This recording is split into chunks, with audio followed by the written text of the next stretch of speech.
Bonjour à toutes et à tous. Merci d'être présents. Alors, ici, à la Fédération, mais également à distance. Je suis Franck Levallois, directeur général de France Assureur, et je vous souhaite à tous la bienvenue. Alors, bienvenue à cette masterclass consacrée à la sécheresse et plus exactement à ce phénomène de retrait-gonflement des argiles. Cette masterclass, elle vous permettra d'avoir des éclairages de différents experts venant de tous horizons, qui viendront à la fois expliquer le phénomène physique de retrait-gonflement des argiles, mais expliquer également le fonctionnement du régime CatNat, vous donner également des éléments d'appréciation en matière de solutions de prévention et également détailler l'approche d'expertise du sinistre. On vous donnera également un certain nombre de chiffres en exclusivité provenant d'enquêtes auprès de nos membres, mais également d'études que nous venons tout juste de réaliser. Voilà. Cette masterclass se déroulera en deux temps. Un premier temps consacré, comme je le disais, à ces éclairages d'experts. Et puis dans un deuxième temps, au bout d'une heure un quart, eh bien, ça sera le temps des questions-réponses. Donc, libre à vous, dans cette salle, au hub de la Fédération, mais également à distance, de nous poser vos questions. Voilà, alors sans plus tarder, je vais passer la parole à Florence Lussmann, qui est présidente de France Assureur, pour introduire cette masterclass. Florence, c'est à toi. Merci Franck et bonjour à tous. Je suis ravie également de vous accueillir dans ce hub de France Assureur. Alors, pourquoi une masterclass et pourquoi une masterclass sur la sécheresse? Eh bien, vous vous en souvenez, nous avons sorti il y a quelques mois, il y a presque un an maintenant, une grande étude prospective sur les événements naturels et leur évolution dans les 30 prochaines années. Vous avez été très nombreux à reprendre cette étude, à communiquer dessus. Vous nous avez aussi posé beaucoup de questions. Et au rang des périls que nous avons étudiés pour les projeter jusqu'en 2050, eh bien, on s'est aperçu que le péril le plus dynamique en termes de développement, c'était la sécheresse. Et que c'était peut-être aussi le péril qu'on connaissait le moins bien, en tout cas certainement moins bien que les phénomènes météo type cyclone ou inondation, etc. Donc on s'est dit qu'il fallait vraiment creuser ce sujet de la sécheresse. Alors quand je dis que le développement des sinistres sécheresse va être très dynamique selon nos prévisions dans les 30 prochaines années, juste pour fixer un peu, c'est qu'on était sur les 30 dernières années à 14 milliards et on va tripler, c'est-à-dire qu'on va passer à 43 milliards en cumulé jusqu'à 2050. Donc c'est absolument énorme.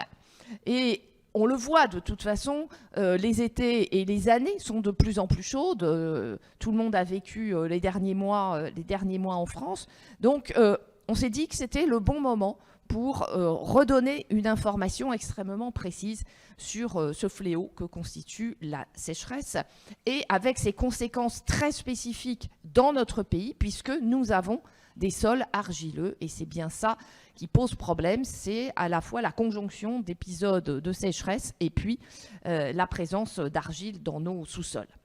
Alors, vous savez, ce péril, la sécheresse, il est couvert, heureusement pour les Français, par le régime de catastrophe naturelle qui a été créé en 1982, qui est une spécificité française.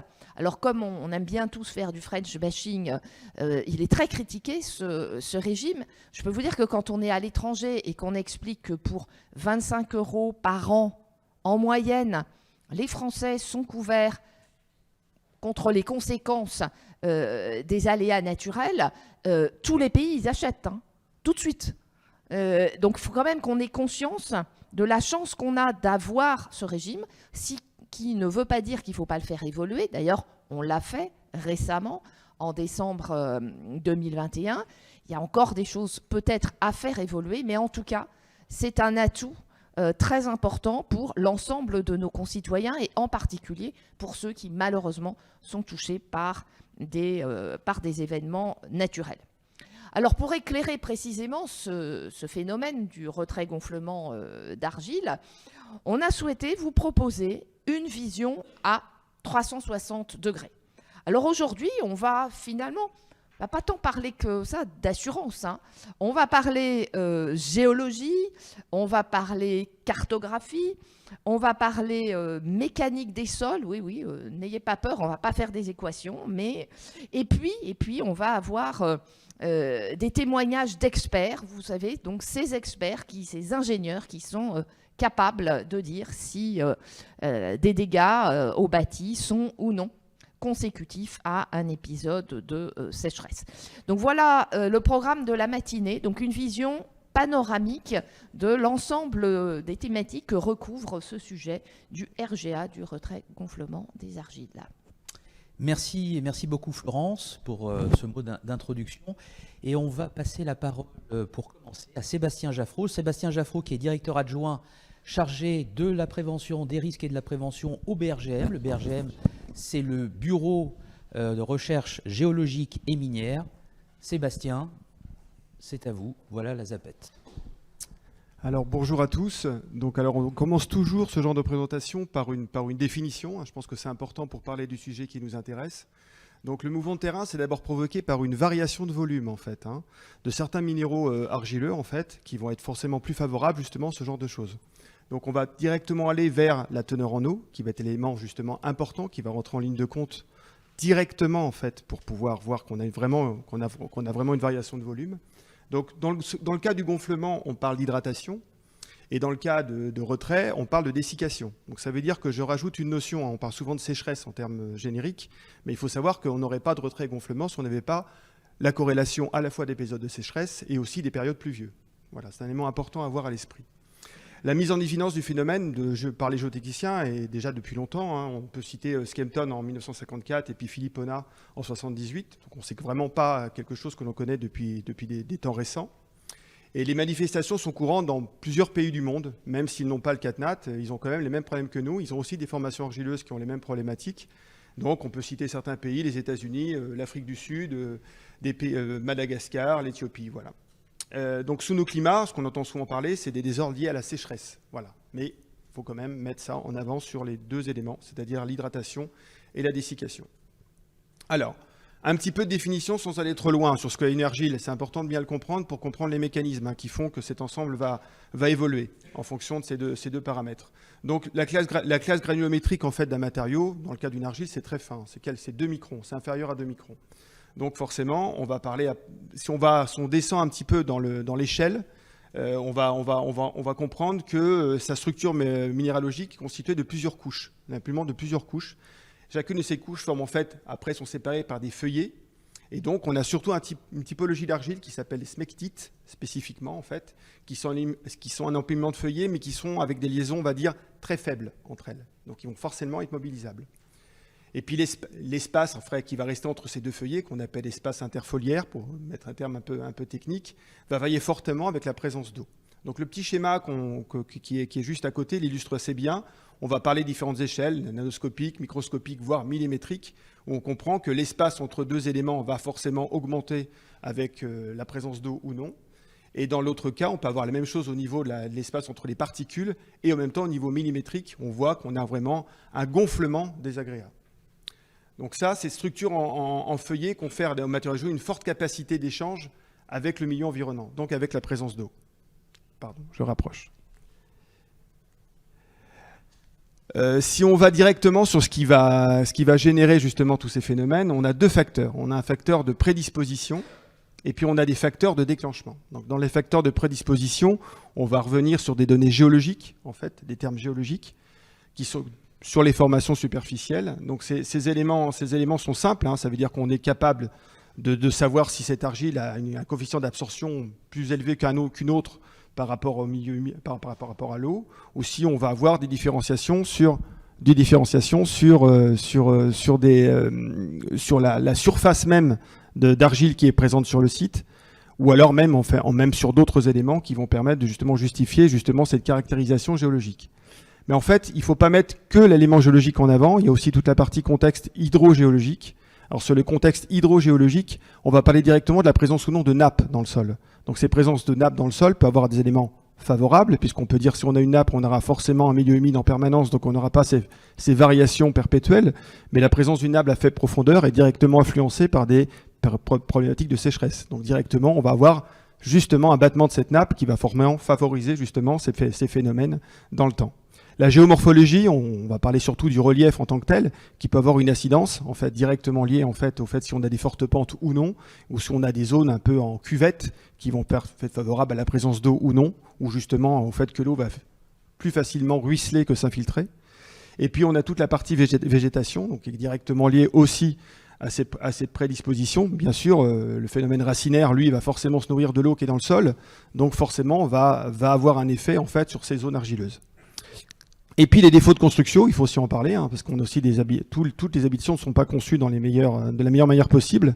Donc ces défauts de construction vont forcément générer des problématiques si jamais les fondations ne sont pas mises à la profondeur nécessaire, ou s'il y a une différenciation des fondations, ou elles ne sont pas armées, ou si on n'a pas prévu de faire de chaînage dans les bâtiments. Et les facteurs de déclenchement. Donc les facteurs de déclenchement, ils sont assez simples, hein. C'est les phénomènes climatiques en fait en tant que tels, hein, qui vont vraiment avoir beaucoup d'importance, hein, des phénomènes pluvieux de plus ou moins grande importance. Et puis bien sûr des facteurs anthropiques. Alors pour bien les détailler, ces facteurs anthropiques, c'est sûr que si on met un drainage autour d'une habitation, forcément on va favoriser le fait que l'eau ne va pas rester dans le sol. Mais dans le même temps, si on a un réseau enterré qui est présent, il va plutôt être favorable à faire migrer l'eau à tel endroit. Donc ça veut dire qu'on va avoir forcément un impact en fait sur le milieu directement.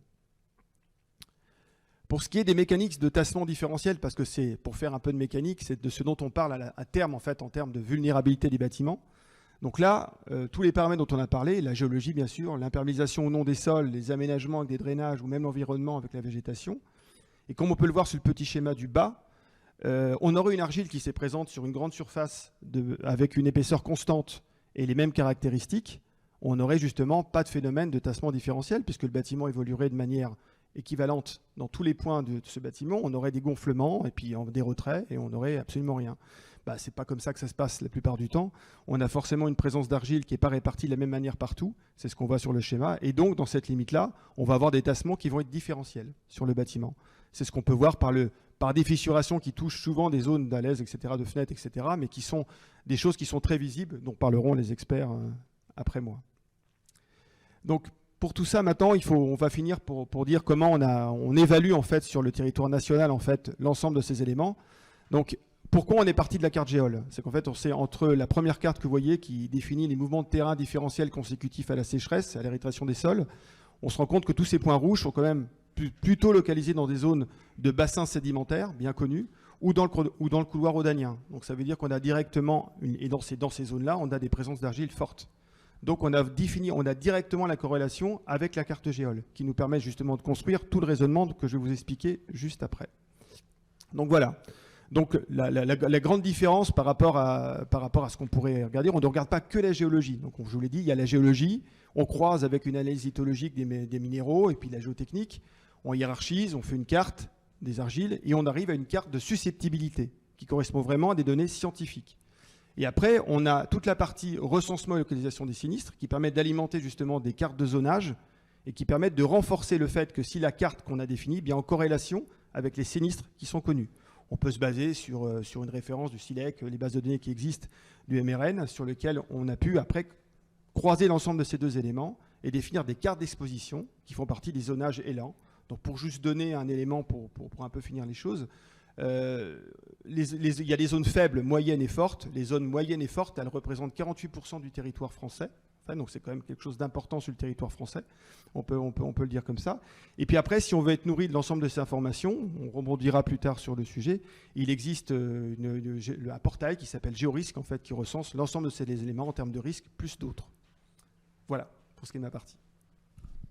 Merci beaucoup Sébastien Jaffraud pour ces explications du mécanisme physique de ce retrait-gonflement des argiles, un des effets de la sécheresse. Avant d'aller plus loin et de passer la parole à d'autres experts qui vont notamment venir nous expliquer ce qui se passe à la suite d'un retrait-gonflement des argiles, c'est peut-être revenir quelques instants tout de même sur le régime de catastrophe naturelle que Florence Lussmann a abordé dans son introduction pour repréciser en fait son fonctionnement. Alors, tout d'abord, ce qui me semble important, c'est de bien repréciser que ce régime de catastrophe naturelle il est caractérisé, d'ailleurs ce que le législateur a souhaité en 1982, c'est cette loi du 13 juillet 1982 qui a mis en place le régime de catastrophe naturelle tel qu'on le connaît aujourd'hui, un principe d'universalité, c'est-à-dire que en fait tous les Français, dès lors qu'ils bénéficient d'une garantie de dommages dans leur contrat de multirisque habitation ou dans leur contrat d'assurance automobile, mais également les professionnels, à travers leur multirisque professionnel, eh bien, bénéficient, en extension de ces garanties de dommages, de cette garantie de catastrophe naturelle. Alors, c'est une garantie qui couvre un certain nombre de périls. Là aussi, peut-être un point, parce que parfois il peut y avoir quelques confusions. Les périls qui sont couverts par le régime, qui rentrent dans le régime, sont des périls qui, sans ce partenariat public-privé, je vais revenir dessus, c'est-à-dire le fait que ce régime soit un régime dans lequel l'État prend sa part, eh bien, sans cela, ces périls ne seraient pas assurables par la seule assurance privée. Et c'est la raison pour laquelle vous trouvez dans ce régime, couvert par ce régime, des périls de type inondation, de type coulée de boue, avalanche, séisme, raz-de-marée, vague de submersion, et également la sécheresse avec ses effets tels que le retrait-gonflement des argiles. D'autres périls naturels ou risques naturels ne sont pas couverts par le régime CatNat parce qu'on considère qu'ils sont assurables par la seule assurance privée. C'est notamment les risques de tempête, grêle, neige ou gel, par exemple. Voilà, pour cette petite précision. Deuxième aspect, ou deuxième principe à ce régime, c'est la solidarité. Voyez-vous, en fait, tout le monde paye le même taux CatNat. 12% sur les garanties dommages en multirisque habitation ou en multirisque pro, et puis 6% sur les garanties vol-incendie en automobile. C'est le même taux de CatNat que vous habitiez au dernier étage d'un immeuble en plein centre de la France ou en bord de mer, et avec le même taux de CatNat, eh bien, vous êtes protégé de la même manière contre les vagues de submersion, par exemple. Voilà. C'est le principe de solidarité.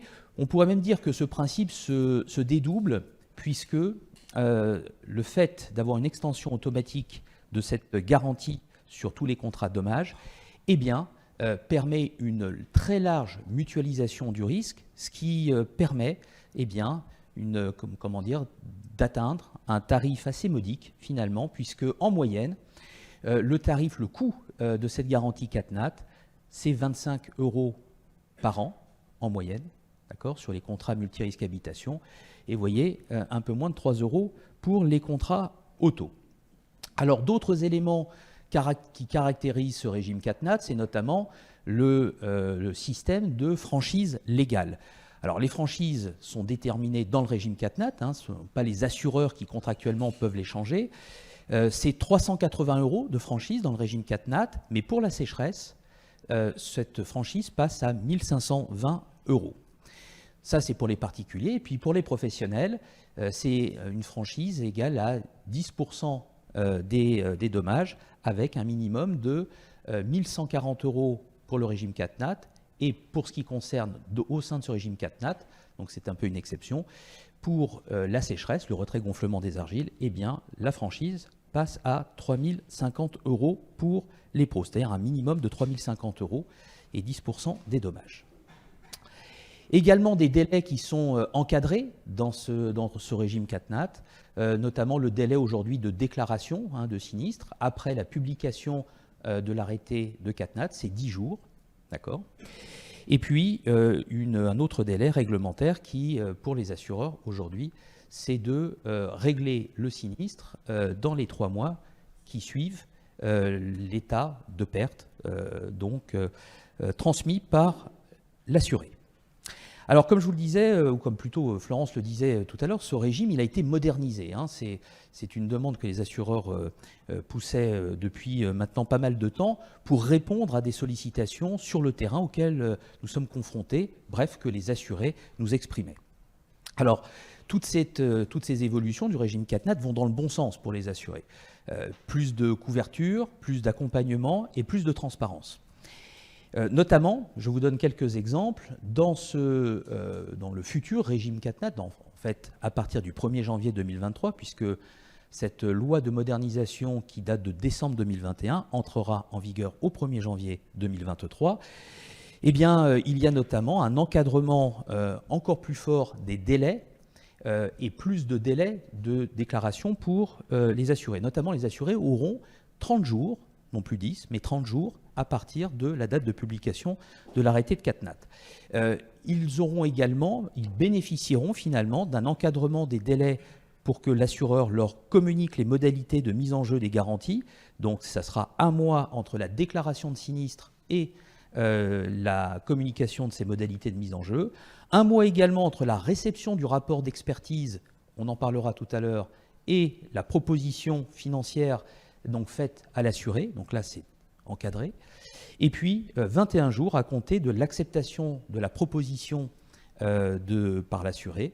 21 jours pour verser les fonds. Vous voyez, donc on va dans un sens où le régime cadre davantage au bénéfice des assurés les délais. Alors, peut-être également revenir sur le processus, puisque lui aussi, au sein du régime CatNat, il est très encadré, puisque dans ce processus, il y a un certain nombre d'acteurs qui interviennent, notamment le maire.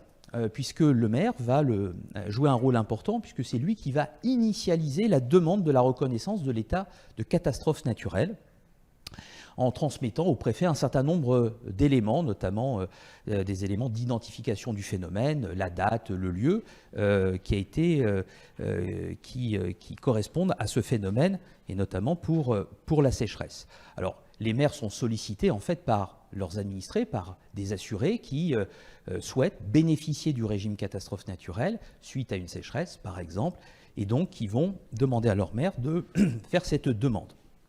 Ensuite, le préfet va, lui, collecter l'ensemble des demandes venant des maires et faire, lui aussi, un rapport qui a une dimension aussi technique sur la nature et l'intensité du phénomène qui fait l'objet de la demande d'un arrêté de catastrophe naturelle.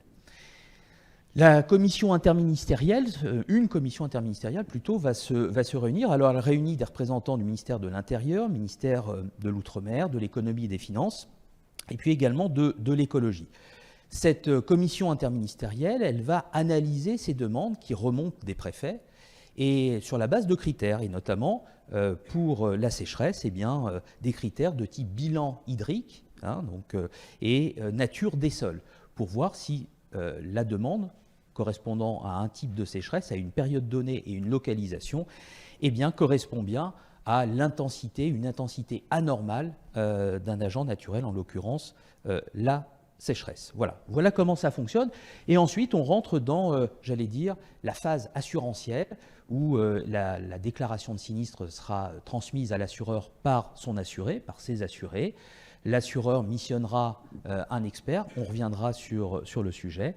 Et tout à l'heure, on parlait de partenariat public-privé. C'est un point très important pour que l'ensemble de ce régime puisse fonctionner. C'est l'intervention ou le rôle plutôt joué par la CCR, la Caisse centrale de réassurance, qui est un réassureur public. Et donc, il va prendre une partie des risques à sa charge. Et la CCR, la Caisse centrale de réassurance, bénéficie également de la garantie de l'État, une garantie limitée de l'État, donc ce qui permet de couvrir les événements les plus importants. Voilà. Et c'est l'ensemble de ce mécanisme, de ce schéma, qui permet de rendre assurables des périls naturels qui, avec la seule assurance privée, ne seraient pas assurés ou assurables. Voilà pour ces quelques éléments de caractérisation donc, du régime catastrophe naturelle. Et maintenant, je vais passer la parole donc, à José Bartagi, donc, qui est directeur en charge des statistiques et de recherche économique chez France Assureur, et puis également Sarah Jarin, qui est la directrice de la mission risque naturel. Voilà. Donc c'est à vous pour nous donner un certain nombre de résultats, d'enquêtes, mais également d'études qui ont été menées ou qui viennent d'être menées par vous et par vos équipes. C'est à vous. Merci beaucoup, merci Franck. va revenir donc sur le phénomène de RGA, mais d'un point de vue assurantiel. C'est vraiment dans la continuité de ce qui vient de vous être présenté à la fois par Franck, mais également par Monsieur Jaffraud. Parce que la première slide, je vais essayer de structurer mon propos en 3 temps. Je vais parler de la sécheresse comme un enjeu fort, dans un premier temps. Je vais parler de la sécheresse comme un enjeu complexe, dans un deuxième temps. Et le troisième temps, à l'évidence, je vais parler de la sécheresse comme un enjeu qui est croissant. Dans la continuité de ce qu'a présenté M. Jaffraud, donc de fait, vous avez conclu votre présentation en disant que 48% du territoire était exposé au risque de sécheresse qu'on va qualifier de moyen et fort. 48%, si on traduit ça, si on regarde le nombre de maisons individuelles, à quoi ça correspond, c'est un peu plus, c'est 54% des maisons individuelles, c'est la carte qui est représentée à droite, qui sont dans ces zones d'aléas à risque fort et moyen. Voilà, 54% des maisons individuelles. C'est également, si on regarde cette fois-ci et on se concentre uniquement sur le risque fort, on a parlé des risques moyens et forts, mais si on regarde uniquement sur les risques forts, le nombre de maisons qui sont exposées en France, c'est 3,3 millions de maisons individuelles. Alors 3,3 millions de maisons individuelles, pour donner un ordre de grandeur, ça représente 16% de l'ensemble des maisons en France. Précédemment, on était sur 54%, 54% du territoire. C'est un peu plus de 11 millions de maisons individuelles. Sachez que le nombre total de maisons individuelles en France, c'est 20,3 millions. Donc c'est le ratio de 54%, c'est 11,1 sur 20,3. 3,3 millions, c'est un peu plus de 16% de maisons individuelles qui sont situées en zone à risque fort. Si on regarde un petit peu dans le rétroviseur, et on se pose exactement la même question, mais en 1990. En 1990, c'était 2,3 millions de maisons individuelles qui étaient exposées. En l'espace de 30 ans, un peu plus de 30 ans, il y a 1 million de maisons individuelles à risque fort supplémentaires. Alors évidemment, cette augmentation, d'abord, elle est liée à l'évolution, en fait, au développement de l'économie, au fait qu'il y a des migrations et de plus en plus de maisons, mais il y a également un peu plus de maisons que par le passé qui sont dans des zones à risque fort. Et ça, on peut le regarder au niveau du ratio. On était à 15,7% en 90, on est passé à 7,2% en 2020. Évidemment, c'est une carte qui ressemble, et pourtant c'est pas la même, c'est une carte qui ressemble beaucoup à la précédente, mais qui représente la sinistralité sécheresse par commune sur la période 1995-2018. Premier point important, 90% du coût des sinistres est concentré sur 42 départements. Ça vient totalement illustrer ce que disait Franck précédemment, la mutualisation du risque. L'essentiel du coût des sinistres est concentré sur 42 départements. Si vous voulez un autre chiffre qui n'est pas représenté ici, si on prend les 10 départements les plus touchés par le phénomène de sécheresse, c'est un peu moins de la moitié du coût, c'est pour être précis, 44% du coût de la sécheresse qui sont concentrés sur 10 départements. Le retrait-gonflement des argiles est un enjeu fort. Voilà, je viens de terminer la première partie. On va développer la deuxième partie sur le retrait-gonflement des argiles. Est un enjeu complexe en balayant un certain nombre de caractéristiques qu'il faut bien avoir en tête et qui viennent illustrer ce mot de complexe. Le premier point, c'est la publication des arrêtés CatNat s'est accélérée dans le temps. Un graphique peut-être un peu complexe, mais que je vais expliquer et qui signale plusieurs choses. La première chose, c'est qu'on prend la date zéro. La date zéro, c'est l'événement, le sinistre. Le sinistre, et on regarde le laps de temps qui sépare l'événement, le sinistre, et la publication de l'arrêté CatNat. Et donc vous voyez que, au bout d'un an, c'est le 12 qui est représenté en abscisse, au bout d'un an, vous avez 50% de communes au total qui sont reconnues CatNat. Ça, c'est vrai pour la période récente, la période de 2010 à 2020. Au bout de 2 ans, donc c'est le 24, regarde, là on a la quasi-intégralité des arrêtés, des communes qui sont reconnues CatNat et qui ont été diffusées. Donc il faut 12 mois pour en avoir la moitié, 24 mois pour en avoir la totalité, et ceci est vrai à partir des années 2010. Mais au total, si on regarde le phénomène d'arrêté CatNat depuis l'origine, on a des reconnaissances qui ont pu prendre beaucoup plus de temps. Et c'est ce qui est représenté en courbe si on cumule l'ensemble des périodes. Et c'est ce qui est représenté également en violet très clair. C'est le premier trait, celui qui se trouve en dessous, si on regarde vraiment la première décennie d'application du régime. Graphique complexe, donc je vais passer à celui-ci qui dit peu ou prou la même chose en prenant 3 exemples assez signifiants de 3 années particulières. La première année, c'est 1991. La deuxième année, c'est 2003. Et la troisième année que je vais considérer, c'est l'année 2018. En 1991, donc vous voyez, c'est l'année A qui n'est pas représentée sur le graphique. En 1991, évidemment, il y a un phénomène de sécheresse relativement fort. Donc les arrêtés CatNat commencent à sortir à partir du 1er avril de l'année 1992. Les arrêtés sont publiés à partir du deuxième trimestre qui suit l'année sinistrée. Et ceci est vrai dans tous les cas de figure. Donc à partir du deuxième trimestre de l'année 1992, vous commencez à avoir un petit peu d'arrêtés CatNat, mais presque pas pour l'année 91. Et de fait, il faut attendre 1995 pour en avoir la moitié. Ça, c'est ce que dit la courbe, la première courbe, 1995. Si on regarde l'année 2003 avec au final 4437 déclarations d'arrêtés CatNat, pour un coût, c'est l'année record en termes de sécheresse, l'année 2003, un coût actualisé à un peu plus de 2,1 milliards d'euros. Là, cette fois-ci, il faut attendre 2 ans pour avoir un peu plus de la moitié des arrêtés CatNat qui ont été publiés, mais il y en a encore 1800, entre 2640 et les 4437, qui arrivent post-année 2005. Dernier exemple qui montre cette accélération de la publication des arrêtés CatNat. Dernier exemple qui illustre ce phénomène d'accélération pour une année récente également très sinistrée. Là, je vais parler de l'année 2018, avec une sinistralité qui atteint quasiment 1,5 milliard d'euros. Vous avez la quasi-intégralité des arrêtés CatNat qui sont publiés à la fin de l'année qui suit 2018. On continue avec les caractéristiques, et cette fois-ci, on bascule non pas de la durée entre l'événement sécheresse et la publication d'arrêtés CatNat, mais cet événement sécheresse, de quelle durée est-il signalé dans les arrêtés? Je vais essayer de ne pas bouger mon micro. En considérant la moyenne sur les années 90 et la moyenne sur les années 2010. Et donc là, vous voyez quelque chose qui est vraiment très remarquable. Si on prend la durée moyenne du phénomène de sécheresse qui apparaît dans les arrêtés CatNat, c'était 3 ans dans les années 90. Donc vous aviez des arrêtés qui disent voilà, tel territoire est en situation de sécheresse sur un laps de temps long de 3 ans. Ça, c'était la moyenne. Avec, au final, très très peu d'arrêtés CatNat qui étaient inférieurs à l'année. On voit que, de fait, on est plutôt à 87% qui étaient supérieurs à l'année. Là, sur les années 2010, cette période s'est vraiment très fortement raccourcie.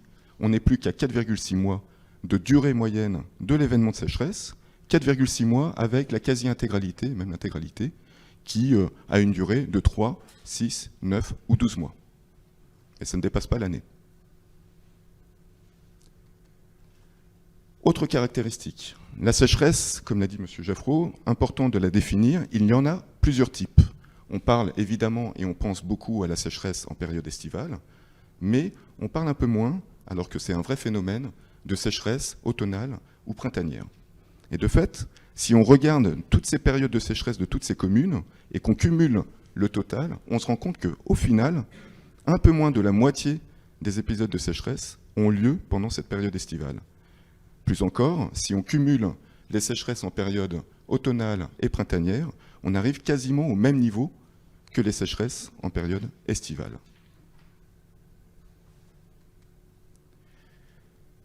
Ensuite, on avance sur le phénomène de déclaration et de reconnaissance CatNat.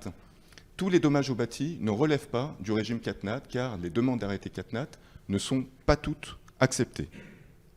Ce qui est représenté ici, ce sont l'ensemble des demandes, et on les distingue selon qu'elles sont acceptées ou qu'elles recueillent un avis qu'on va qualifier de défavorable. L'avis favorable est représenté par les bâtons en bleu foncé, et l'avis défavorable par les bâtons en bleu clair. La courbe en rouge représente justement le ratio entre les avis défavorables et l'ensemble des demandes qui ont été formulées. Et vous voyez qu'évidemment, c'est très fluctuant au cours des années. On est sur cette période-là, 2010-2020, à un peu plus de 50% des demandes qui font l'objet d'un avis défavorable. Et ce 50% masque une variabilité au cours du temps, et on voit que par exemple sur les années 2013-2014, on est supérieur à 90%, mais ça peut atteindre des points bas à 29%, avec même un minimum plutôt sur la période récente, c'est ce qu'on voit sur le graphique, cette courbe rouge, qui là où il y a pas mal de sinistralité, et on reviendra sur ce phénomène en 2016, 2017, 2018, 2019 et 2020, on est sur des taux de reconnaissance, au fait d'avis favorables qui sont plus élevés, ou d'avis défavorables qui sont moins élevés. Ça, c'est l'arrêté, oui, c'est la commission interministérielle.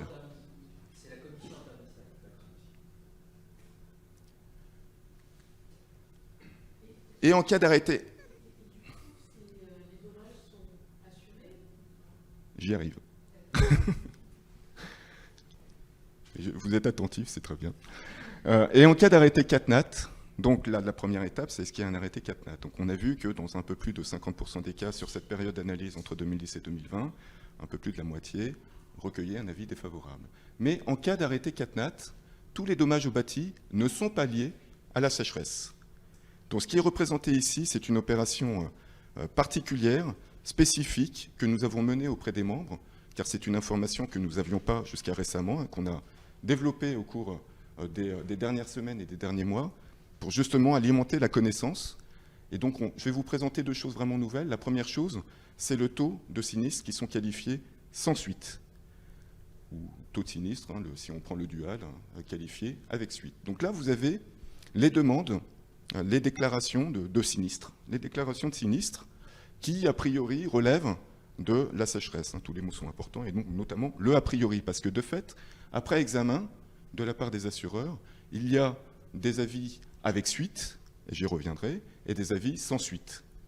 Donc si on regarde le taux moyen d'avis sans suite, on est sur 2015-2018, sur cette période 2015-2018, à un taux d'avis sans suite de 53%. Alors 53% sans suite, pour quelles raisons? Donc la deuxième question qu'on a sollicitée, enfin qu'on a posée à nos membres et aux assureurs, c'est quelles sont les causes de déclaration d'avis de sinistre sans suite. Et c'est ce qui est représenté ici. Opération très compliquée parce que par défaut, c'est une information qui n'est pas toujours disponible dans les systèmes d'information. Donc il a fallu regarder dossier, récupérer cette information auprès des nombreux dossiers qu'il y a eu. Et toujours sur cette même période, là, ce qui est représenté ici, c'est une moyenne sur la période 2015-2018. On a pris 2015-2018 parce que vous avez vu précédemment, ça mélange à la fois des années à forte sinistralité, mais également des années à faible sinistralité. On a voulu vraiment être représentatif de la situation récente en prenant la période proche, mais également d'une situation où il y a plusieurs phénomènes avec beaucoup de sécheresse ou avec peu de sécheresse. Quelles sont les causes d'avis sans suite? La première cause, c'est l'absence de lien, de causalité entre les dommages et la sécheresse, pour un peu plus de la moitié.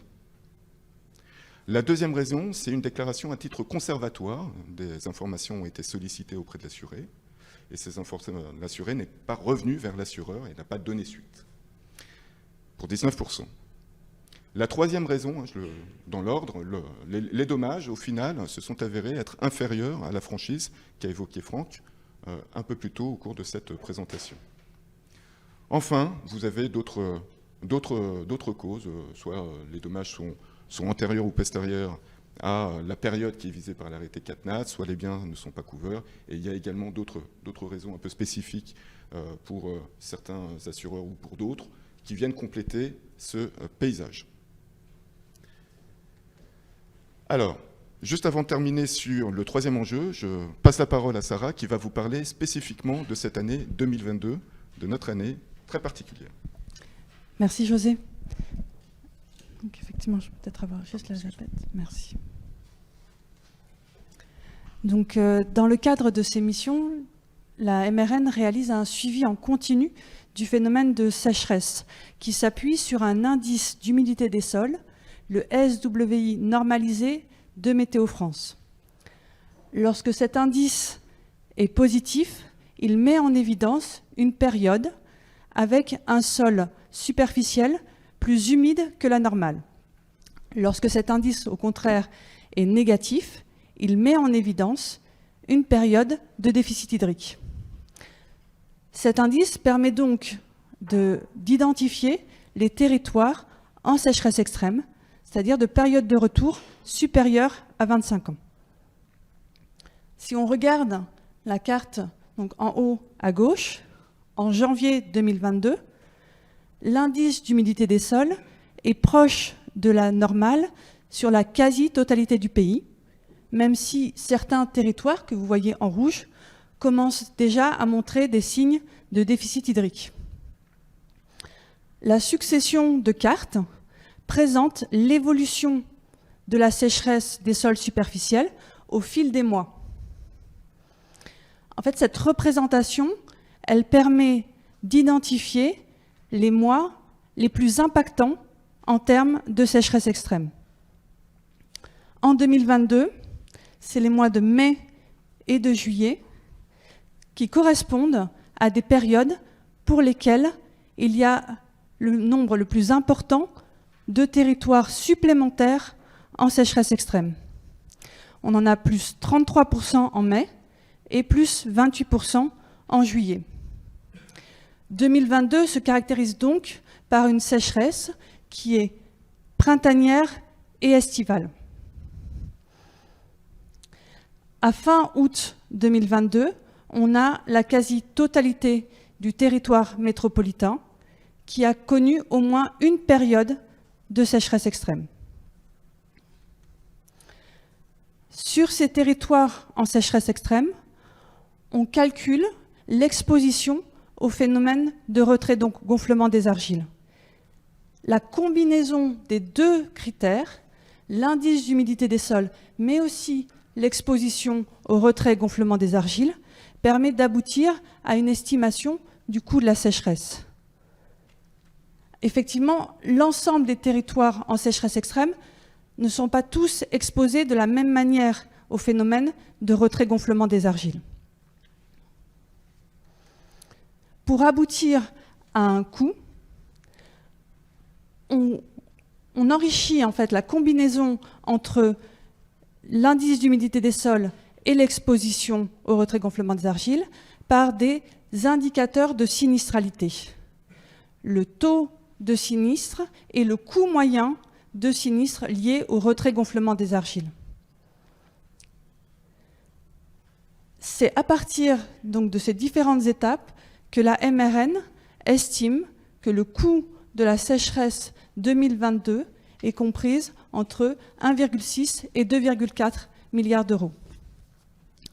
Il s'agit d'une première estimation qui placerait la sécheresse 2022 au rang 2, voire au rang 1 des sécheresses les plus coûteuses depuis le début du régime.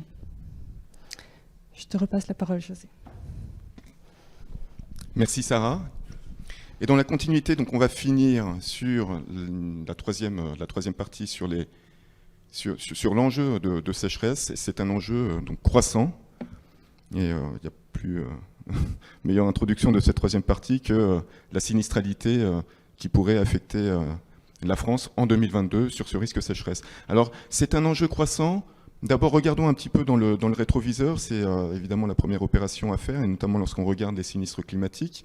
On l'avait fait l'année dernière, à peu près en cette même période de l'année, sur l'ensemble de la sinistralité climatique.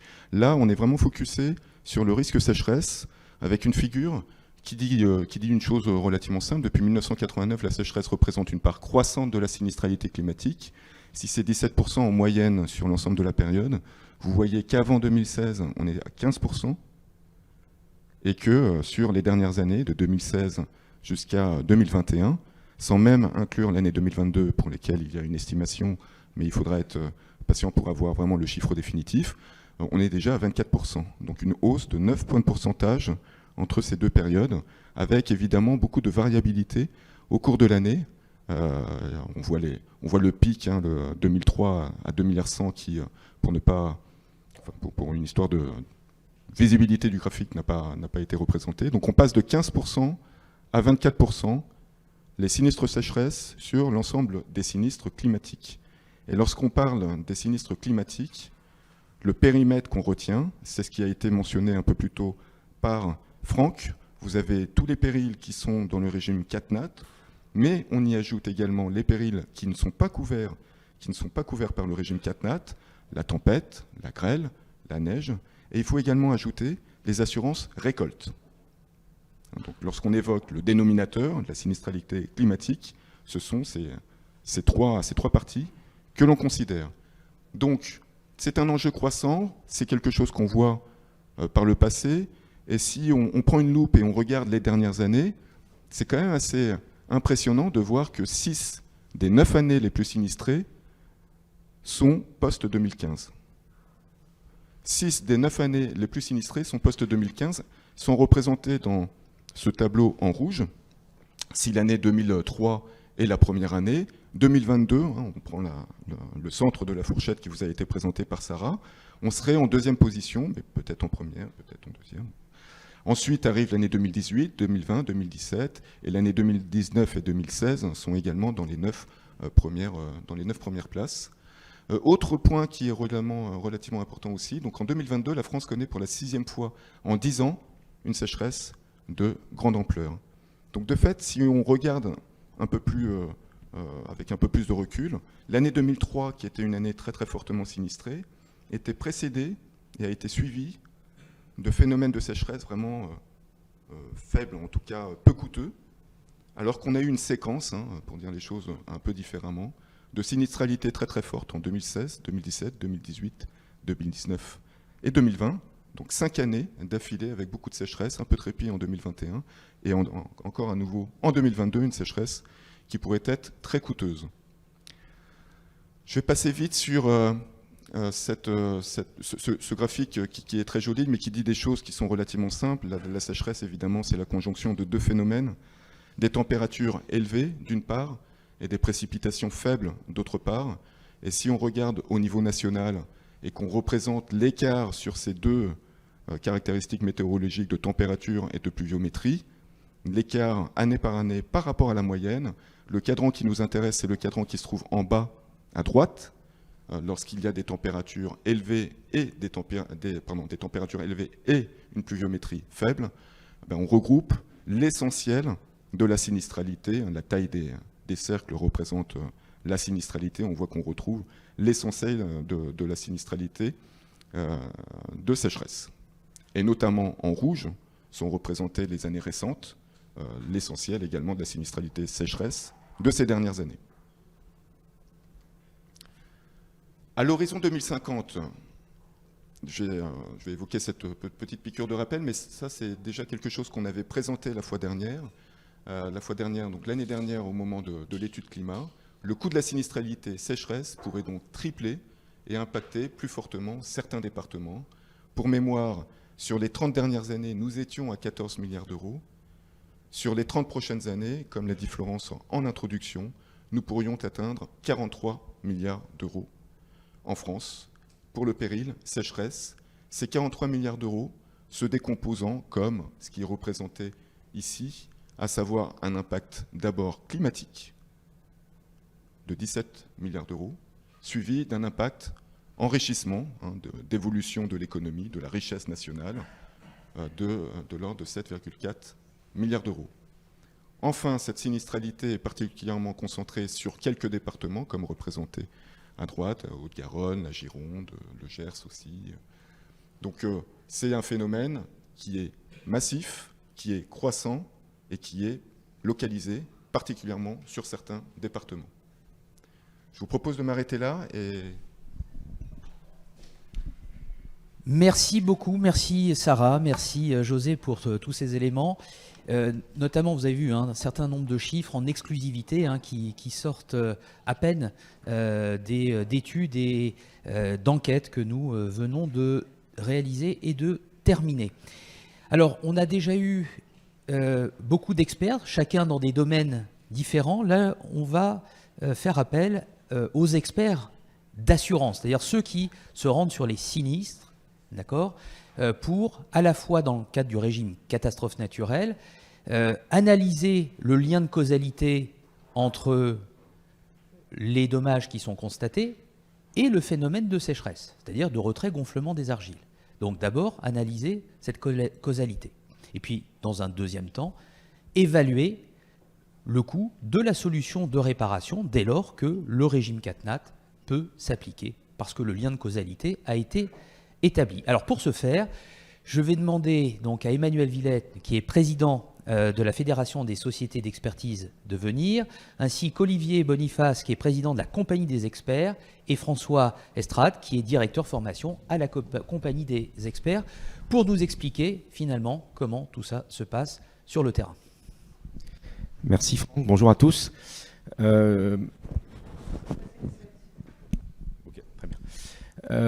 Donc rapidement, comment notre profession est organisée.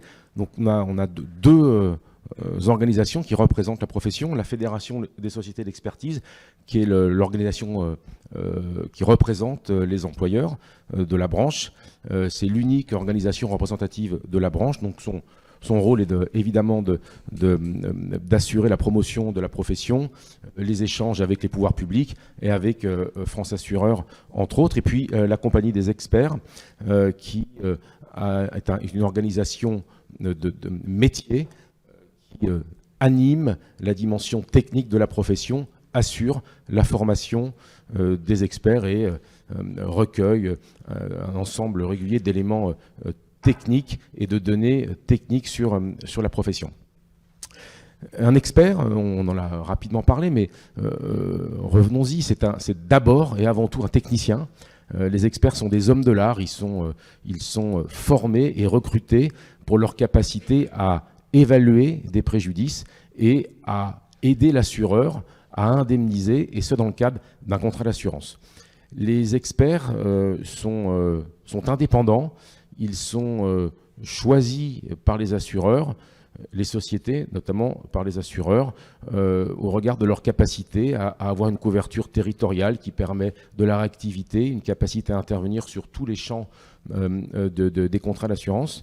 Et jamais les assureurs n'interviennent dans cette dimension technique. L'indépendance, elle est totale. L'expert chiffre au regard de ses compétences, apporte des éléments, éclaire l'assureur, mais il n'existe pas dans le rapport contractuel entre les sociétés d'expertise, les experts et les assureurs de dimension de regard et d'implication de l'assureur dans cette dimension technique. Jamais. Les assureurs, au contraire, pilotent leur société d'expertise quant à leur capacité à accompagner les assurés, à être capables de réagir vite, de se mobiliser en cas de crise survenant dans le cas d'événements climatiques. Mais cette dimension d'indépendance, elle est vraiment importante et totale.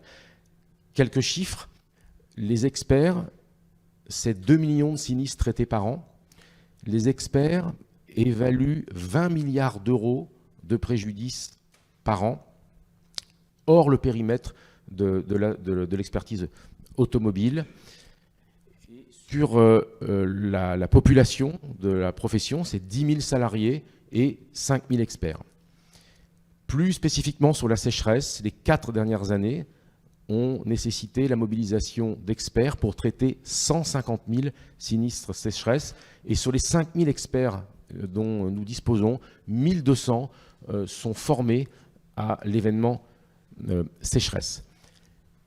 Sur les 2 millions de sinistres que nous traitons, environ 20% d'entre eux sont classés sans suite. Sur la sécheresse, 53% des sinistres sont classés sans suite.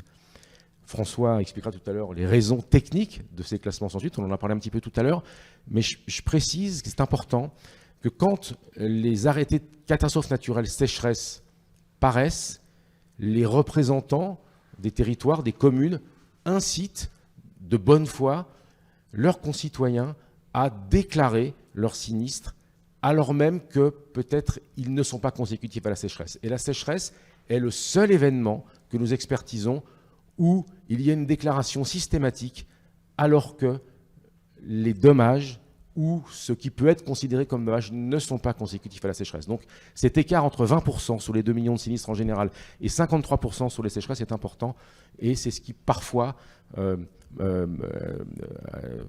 sur le terrain de la facilité. Le sécheresse est classé sans suite parce qu'il ne faut pas payer. C'est pas vrai. Il y a de nombreuses causes et donc celui-là d'une déclaration en masse. Merci Emmanuel. Bonjour à tous, je suis Olivier Boniface, je suis le président de la Compagnie des experts. Je vais vous parler du métier en particulier. Je suis expert également depuis 25 ans, je suis un ingénieur bâtiment. Et on va donc parler du règlement du sinistre sécheresse.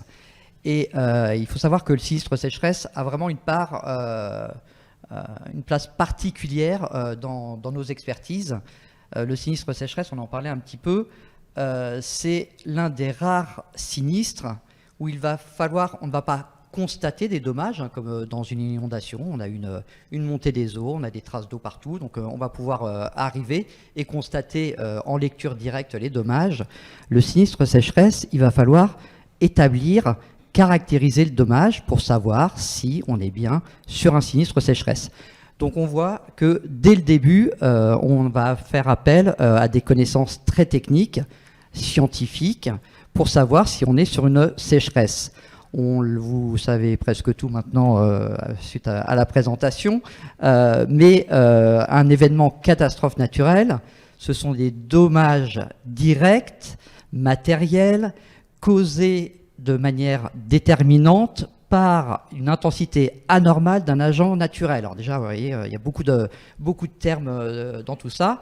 Et si on se concentre sur la sécheresse, on va vouloir viser les dommages consécutifs au mouvement différentiel des sols suite à la sécheresse et à la réhydratation des sols argileux.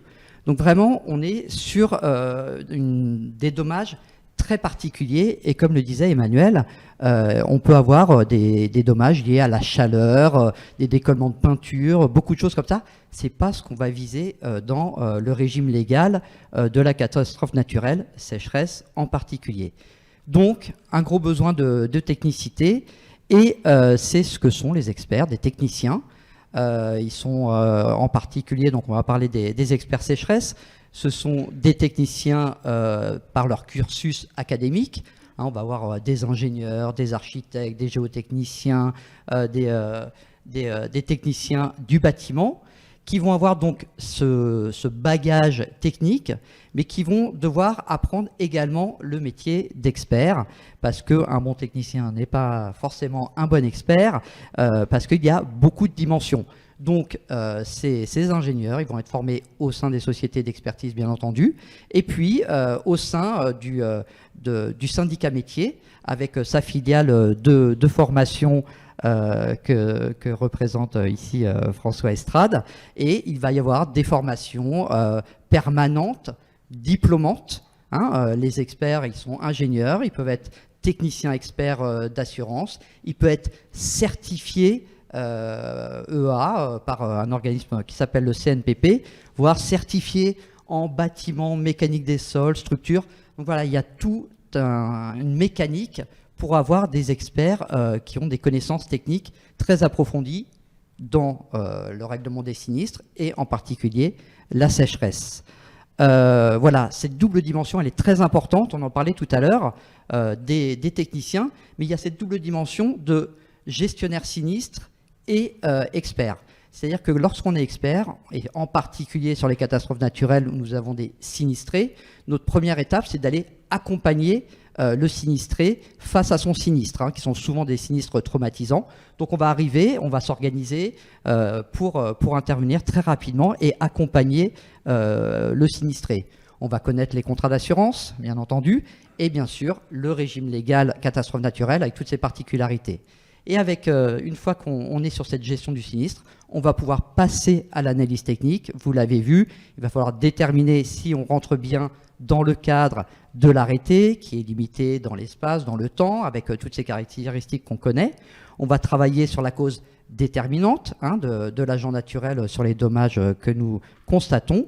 Et seulement après tout ça, on va passer à l'autre phase technique, qui est de déterminer comment on va réparer le bâtiment et le conforter. Voilà pour le règlement sinistre. Travail très méthodique. C'est vraiment au terme d'une étude méthodique, technique, qu'on va pouvoir conclure sur l'existence donc de dommages consécutifs à l'événement sécheresse tel qu'il est défini. Et la méthode va être expliquée par François, qui est un expert sécheresse chevronné. Merci Olivier.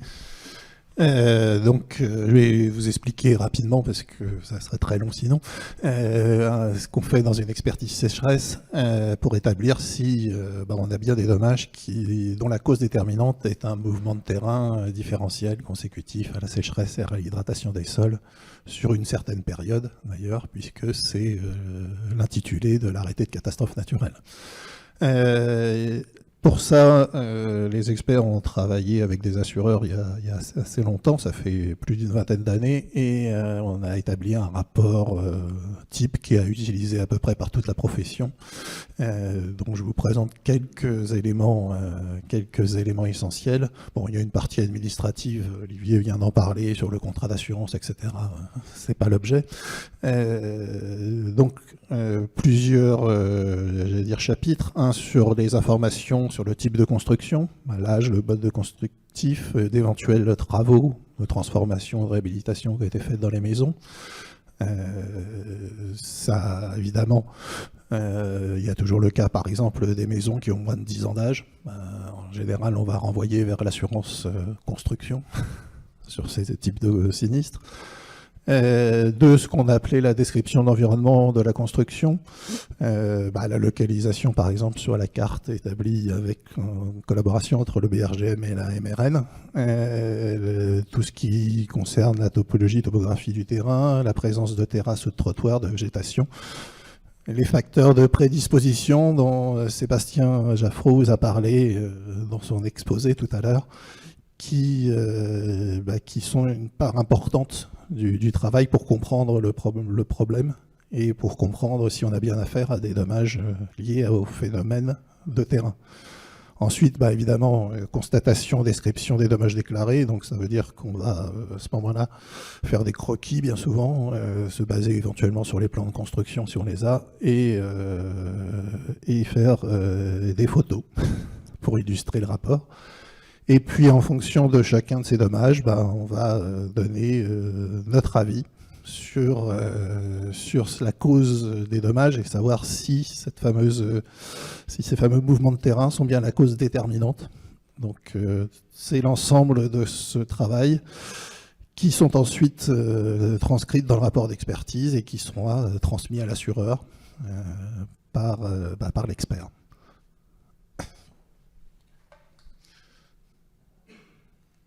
Ah, pardon, du coup on a appuyé ensemble.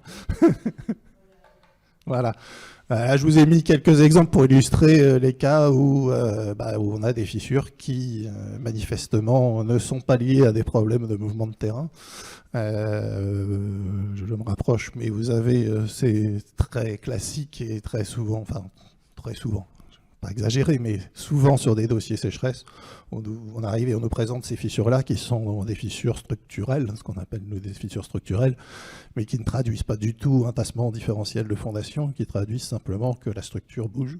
Alors, les phénomènes thermiques, les températures très élevées qu'on peut connaître sur certains étés, par exemple, peuvent accentuer ces phénomènes-là, mais on n'est pas du tout, du coup, dans le cadre d'un mouvement de fondation. Donc, on n'est pas du tout dans le cadre de notre problème d'arrêté de catastrophe naturelle et de cause déterminante. Bon, pareil pour ces fissures-là qui traduisent le fait que le plancher, ces fissures en strie, le plancher se dilate, se rétracte entre l'hiver, l'été, etc. Donc avec des très fortes chaleurs. À l'inverse, évidemment, quand on tombe sur une très belle fissuration en escalier de ce type-là, on est à peu près certain qu'on a un phénomène de tassement différentiel.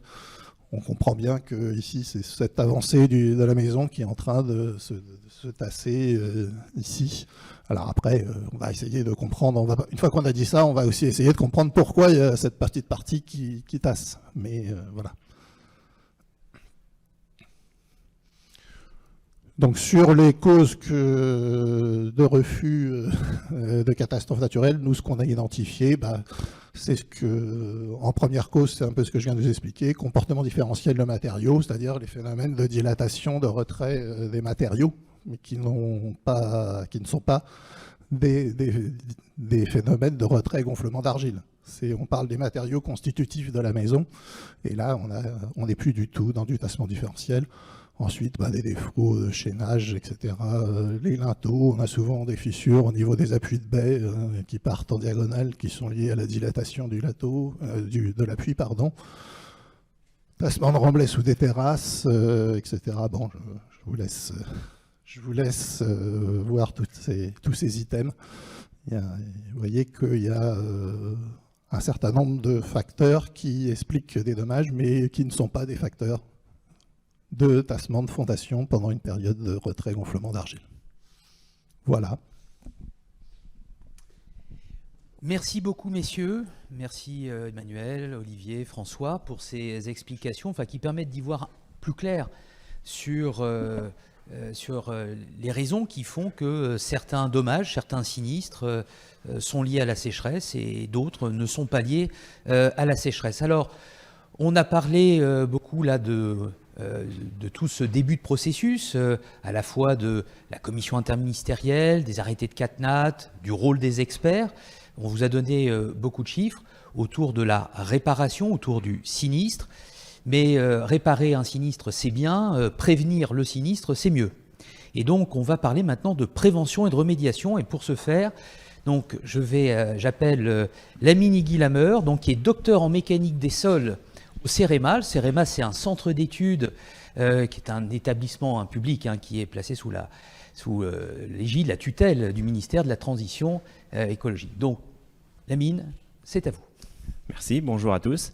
Donc, avant de commencer par vous exposer les solutions de prévention, les solutions de remédiation, de stabilisation, le phénomène du retrait-gonflement des sols argileux, c'est pas quelque chose de nouveau. C'est un phénomène qui est documenté depuis plusieurs années, même à l'échelle internationale. D'autres pays en sont aussi confrontés de par la nature des sols et l'évolution du climat. Le phénomène RGA, donc on l'appelle RGA, retrait-gonflement des sols argileux, touche aussi les routes. Donc là, aujourd'hui, on parle des maisons individuelles, mais ça touche aussi les routes, nos routes départementales et, dans certains cas, nos autoroutes. Donc ça commence en tout cas à être analysé sur des autoroutes. Ça touche aussi les réseaux enterrés. Du moment où ils sont enterrés dans une couche d'argile qui est sensible à ce phénomène-là, ils sont susceptibles de se fissurer et de se dégrader. Donc, l'effet nouveau, en fait, c'est depuis 2015, on connaît en tout cas ici en France des sécheresses de plus en plus intenses et de plus en plus fréquentes. Donc c'est imputable aux effets du changement climatique. Et donc aujourd'hui, on va dire l'urgence et la priorité, c'est à la fois sur le bâti existant de l'adaptation, et puis sur le neuf, c'est aussi de l'adaptation et de la prise en compte des nouvelles règles de dispositions constructives et d'études de sol nécessaires pour justement mieux dimensionner, mieux bâtir à l'avenir. Et donc, sur les solutions, donc je commence par vous exposer les solutions classiques. Pourquoi parler de solutions classiques? Parce qu'il y a des solutions classiques qui existent. C'est pour dire que dans la problématique du retrait-gonflement des sols argileux, nous avons donc la construction, là notre cas c'est la maison individuelle, nous avons le sol qui est donc sensible à ce phénomène de retrait-gonflement et nous avons l'environnement proche de la maison. Et l'impact de l'environnement proche est à prendre en considération. On en parle peu, mais il a une certaine part qui est importante dans les dommages subis par la construction. L'environnement proche, on va le voir, c'est tout ce qui concerne la végétation, par exemple, la proximité, et la gestion des eaux autour de la maison. Donc ça contribue beaucoup à ce phénomène de retrait-gonflement. Et donc, en termes de solutions classiques existantes, ça veut dire qu'aujourd'hui, le bâti qui est exposé, qu'on peut identifier à travers les cartographies du BRGM ou en allant sur le site Géorisque, on peut avoir, en tapant uniquement son adresse postale auquel risque naturel et technologique est exposé notre habitation, on peut prendre des dispositions très rapidement pour justement limiter l'impact du phénomène de retrait-gonflement et d'adapter sa maison et de réduire sa vulnérabilité. Et sur ces questions-là, il y a des solutions qui existent sur des livres, sur des guides qui sont très bien faits, qui montrent que, par exemple, pour la gestion des eaux autour de la maison, que, par exemple, dans certaines situations, un trottoir périphérique est nécessaire. Ce trottoir périphérique, on peut le traduire aussi comme une étanchification horizontale qui protégerait les fondations, comme c'est les fondations qui portent la structure de la maison. Donc, on viendrait protéger ce sol, c'est une protection vis-à-vis de l'évolution hydrique du sol, donc la teneur en eau qui vous a été présentée tout à l'heure. Et quand on fait une étanchéification horizontale, il est important de mettre en place systématiquement un système de gestion des eaux. Donc il ne suffit pas d'éloigner les eaux des fondations, mais aussi il faut les gérer. Et donc vous avez des exemples ici de drains de surface ou de tranchées drainantes pour l'évacuation, in fine, dans la parcelle des eaux et mieux gérer cet aspect-là autour de la construction. Un autre aspect aussi, c'est la végétation. Donc ça veut dire que on est sur le cas existant, si on a une végétation à proximité, il faut prendre des dispositions parce que la végétation a tendance en fait, à contribuer aussi à ce phénomène-là. Parce que la végétation a besoin d'eau et elle va aller la chercher là où elle se trouve. Donc ça veut dire en dessous des habitations, à proximité des fondations. Donc on a besoin de mettre en place des dispositions qui existent aujourd'hui pour limiter en quelque sorte l'effet de cette végétation à travers par exemple les écrans anti-racines qui peuvent être faits par des géomembranes, par des voiles en béton ou des pales planches. Donc il y a des systèmes qui existent aujourd'hui pour faire des écrans anti-racines, pour limiter l'effet de la végétation. Après tout ce qui est neuf, on préconise donc justement d'éloigner la végétation. On ne dit pas qu'il faut supprimer, ne pas mettre du tout de végétation à proximité, mais de la mettre à bonne distance, donc dans les nouveaux projets. Donc là, je vous ai présenté tout ce qui concerne l'environnement proche de la maison. Et maintenant, on travaille sur des solutions d'adaptation. Ça veut dire que le bâti existant aujourd'hui, qui est construit déjà sur les sols argileux, donc on parle de plus de 10,4 millions de maisons individuelles en France. Ça, c'est le dernier recensement du ministère de l'écologie. Donc, il y a un certain nombre, en tout cas, de ces maisons-là qui peuvent être adaptées via des solutions comme celles que je vais vous présenter dans les slides suivantes. Donc, au CEREMA, on travaille sur une solution d'adaptation qui s'appelle donc MAC, Maison confortée par humidification, où là, le principe, donc c'est pas une solution miracle qui va, on va dire, stabiliser ou qui va conforter l'ensemble des maisons qui sont exposées, mais elle conviendrait dans certaines situations et un bon nombre de ces maisons qui sont vulnérables et exposées. Donc l'intérêt de cette solution, c'est de faire de la stabilisation. Ça veut dire qu'elle peut être utile en prévention, ça veut dire que quand on sait qu'on est exposé à ce phénomène, on peut la mettre en place. Quand on voit les premiers signes de fissuration qui sont liés au phénomène de retrait-gonflement, on peut la mettre en place. Et l'idée, c'est de stabiliser ces fissures existantes, ces dommages existants, et d'éviter l'amorçage de nouvelles fissures et donc l'aggravation de la sinistralité sécheresse. Donc, pour mettre en place cette solution, nous avons fait au CEREMA une première expérimentation entre fin 2016 et fin 2020. Donc, on voit bien qu'on est dans la période à partir de 2015, donc l'effet du changement climatique. Donc, nous l'avons mise en place sur une maison qui est habitée, sinistrée, suite à la sécheresse de 2015, et nous l'avons suivie pendant ces 4 années. Et donc, ici, vous avez le schéma du principe de la solution. Donc, le principe de la solution, il se base sur la récupération d'eau de pluie pendant les périodes humides, de les stocker préalablement, et ensuite, grâce à un réseau qu'on met autour des façades impactées de la maison, un réseau qu'on appelle un réseau hydraulique qui est au fait constitué de points d'humidification. En fait. L'objectif ici, en fait, c'est d'humidifier le sol sous la semelle de fondation pour le stabiliser hydriquement. Grâce à cette eau de pluie. Et donc pour le faire, donc on va utiliser des capteurs qui nous renseignent de l'état de l'humidité des sols à ce niveau-là. Donc ça, c'est le capteur qui va nous dire que le sol est sec, il a besoin d'apport d'eau. Donc ce sol est sec lié juste à la sécheresse, mais aussi par l'effet de la végétation si elle existe à proximité. Et donc l'idée ici, c'est de rééquilibrer cet état hydrique grâce à cet apport d'eau qui est apporté par l'eau de pluie. Et donc ça, on le fait avec les valeurs de la dessiccation réelle qui sont remontées par ces capteurs. Et donc, l'idée, c'est que pendant la période de sécheresse, on stabilise, grâce à ces humidifications, le sol. Et donc, ça permet de stabiliser les dommages existants et d'éviter l'amorce de nouvelles fissures. Donc là, vous avez ici une synthèse des résultats obtenus durant ces 4 années d'expérimentation. Alors là, c'est l'aspect plutôt météorologique, donc température et précipitation. Là, c'est ce qui nous intéresse. Ce que vous voyez ici en plusieurs courbes, c'est la succion du sol ou donc l'humidité des sols qui montre que le sol est sec. Donc ça, c'est les périodes, par exemple, si je prends l'année 2017, donc là, on est en période humide. on voit que la succion elle est proche de 0, parce que quand le sol est saturé, on n'a pas d'air dans le sol, et donc la succion égale à 0. Et pendant la période de sécheresse, donc là par exemple de juin à fin octobre 2017, on voit que la dessiccation a la tendance à augmenter. Et pour voir l'apport de la solution, je vous ai présenté ici en courbe rouge l'évolution d'une fissure. Donc on a instrumenté une fissure qui est sur cette façade confortée. Et donc, vous avez les résultats ici. L'axe qui correspond, il est à droite. Et donc, l'intérêt ici, c'est de voir que pendant la période humide, la fissure a tendance à se refermer parce que le sol bouge, donc de part du gonflement. Et pendant la période de sécheresse, ici, elle aura tendance à se rouvrir parce qu'on a un phénomène de retrait donc, qui fait bouger la structure. Et l'intérêt de cette solution-là, c'est de la stabiliser. Donc on voit une stabilisation ici pendant la sécheresse 2017, pendant la sécheresse 2018. Donc là on voit clairement qu'elle a tendance à se rouvrir et grâce aux humidifications on arrive à la stabiliser. Pareil pour la sécheresse 2019 et 2020. Et là, vous avez le volume d'eau qui était nécessaire pour faire cette stabilisation.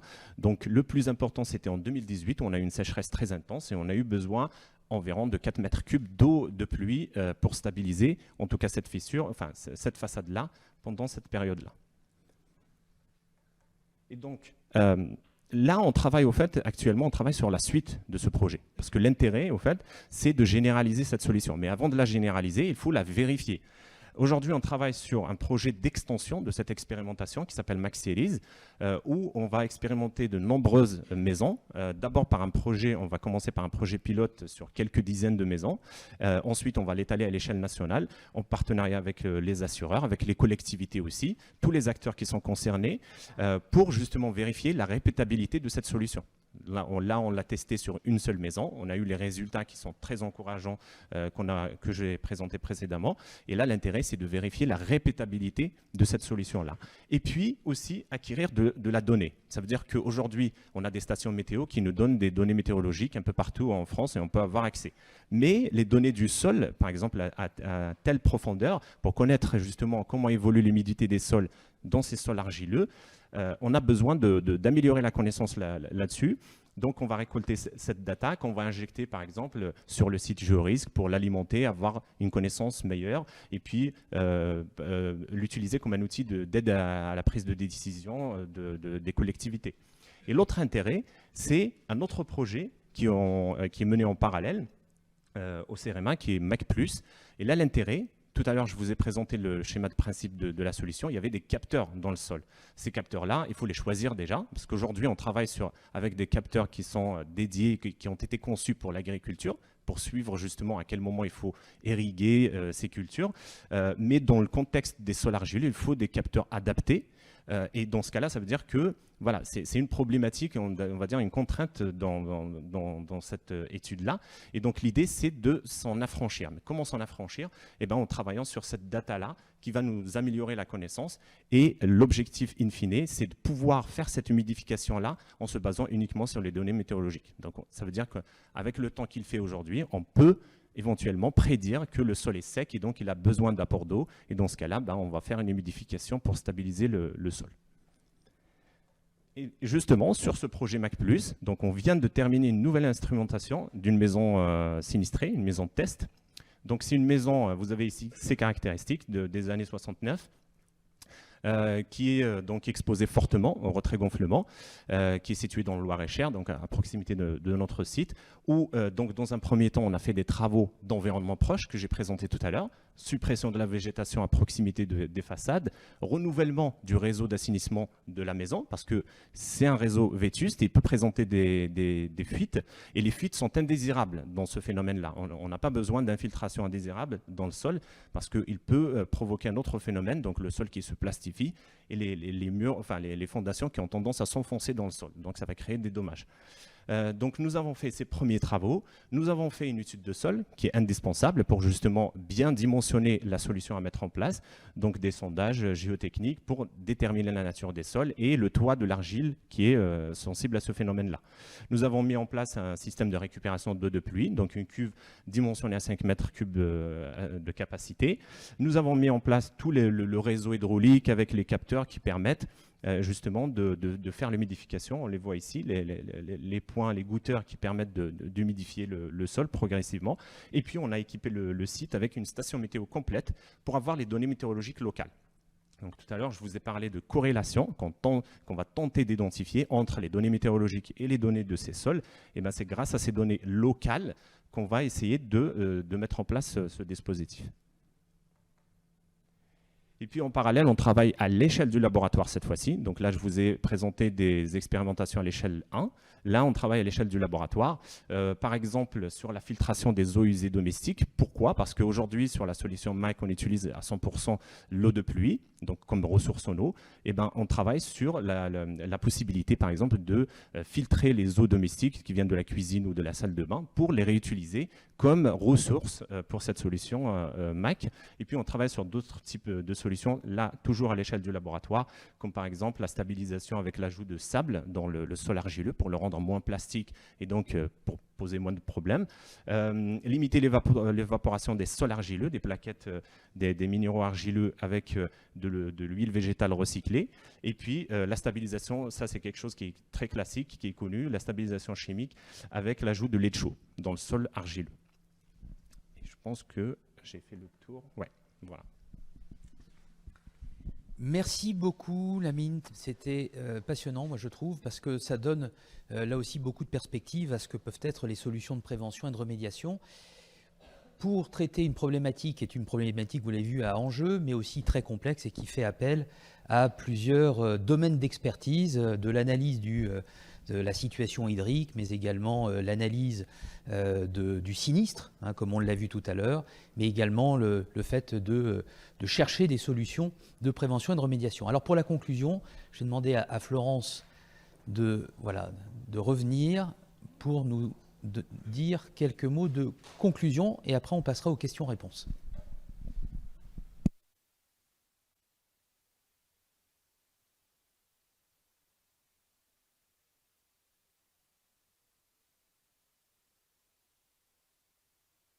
Voilà. Donc on voit que le phénomène est complexe.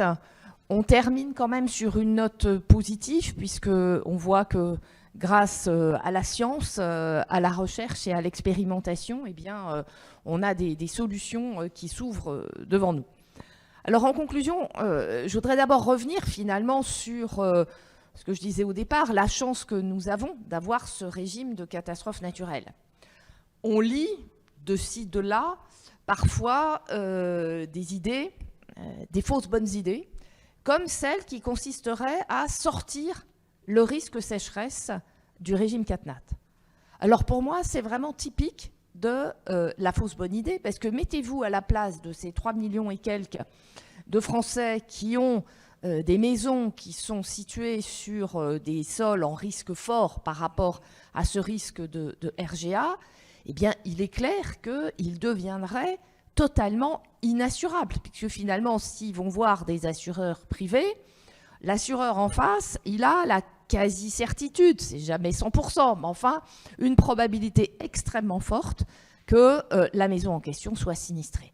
Et donc, ça, c'est pas cohérent avec le principe même de l'assurance, qui est un principe de mutualisation.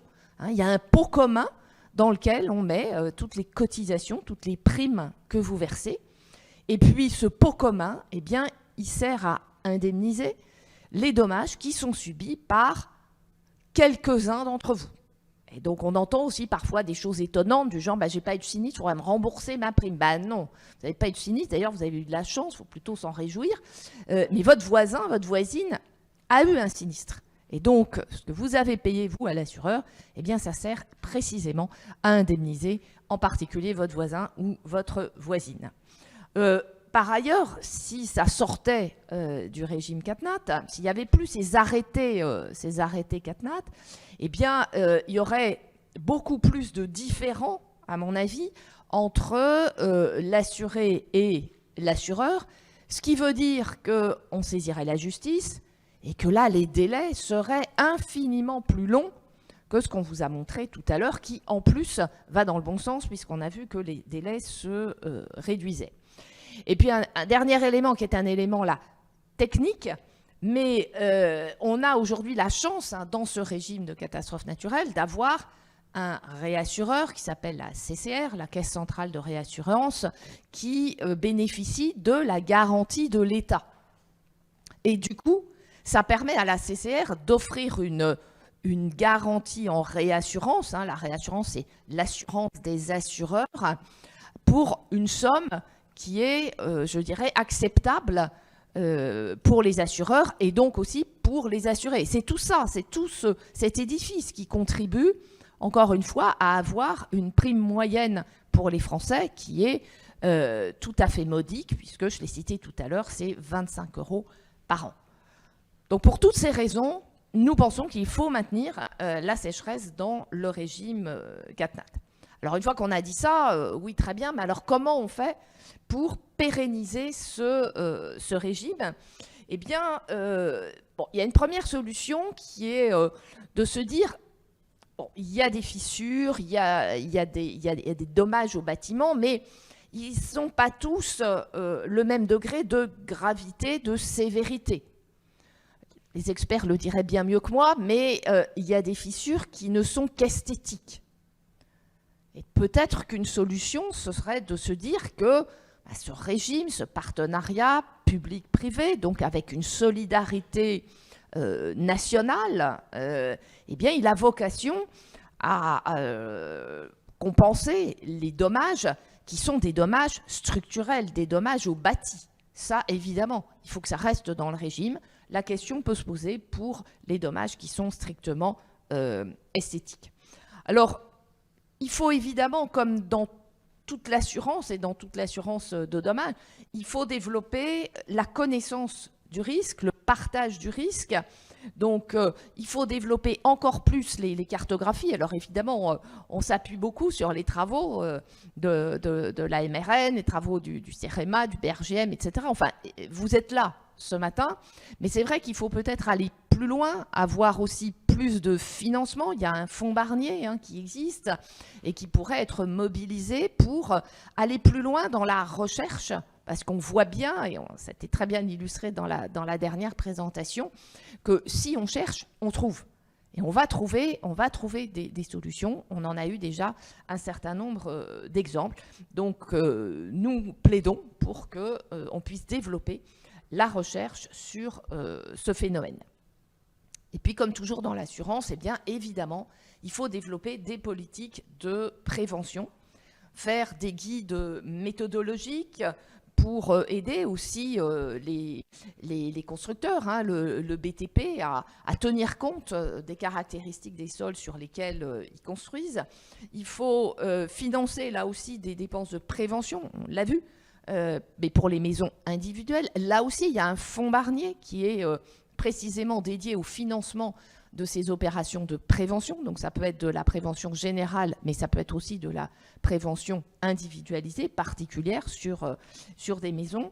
Et puis enfin, il faut renforcer la résilience du bâti. Donc il faut sensibiliser les professionnels de la construction à ce phénomène.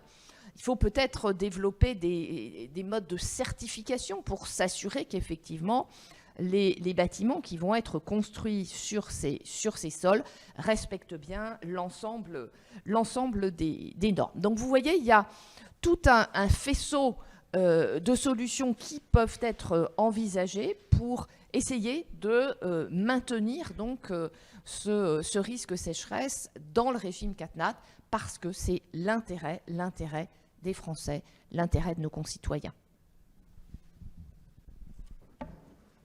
Merci beaucoup, merci Florence, merci à tous nos experts au pluriel, tout domaine d'activité confondus, qui sont intervenus. Et maintenant, on peut ouvrir la séance de questions-réponses. Alors, les questions dans la salle ici, et puis également à distance. Alors, je crois qu'on a la configuration de la salle ne permet pas de prendre le son, mais n'hésitez pas à poser vos questions par le chat sur Webex. Voilà.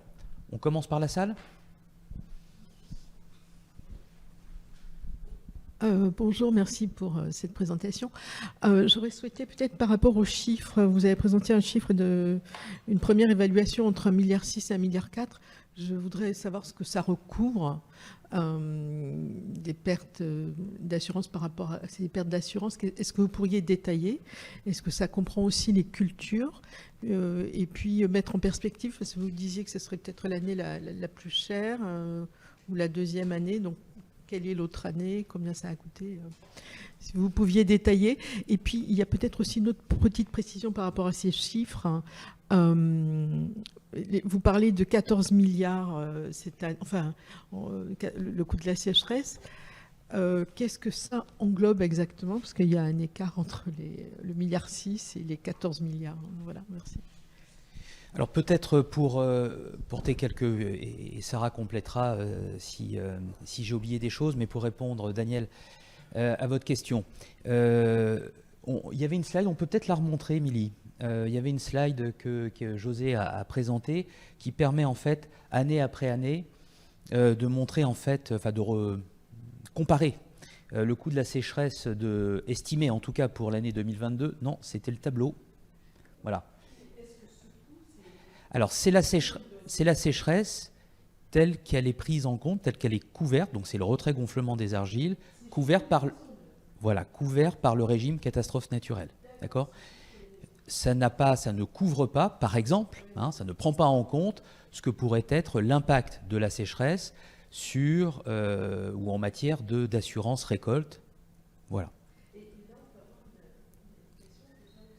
Alors non, c'est trop tôt parce que les estimations en termes de contrats de multirisque climatique sur récolte se font à la fin des saisons, à la fin des récoltes, et donc on est encore trop tôt pour avoir ces éléments, en tout cas des éléments fins et précis, sur les pertes de rendement, comme on dit. Voilà.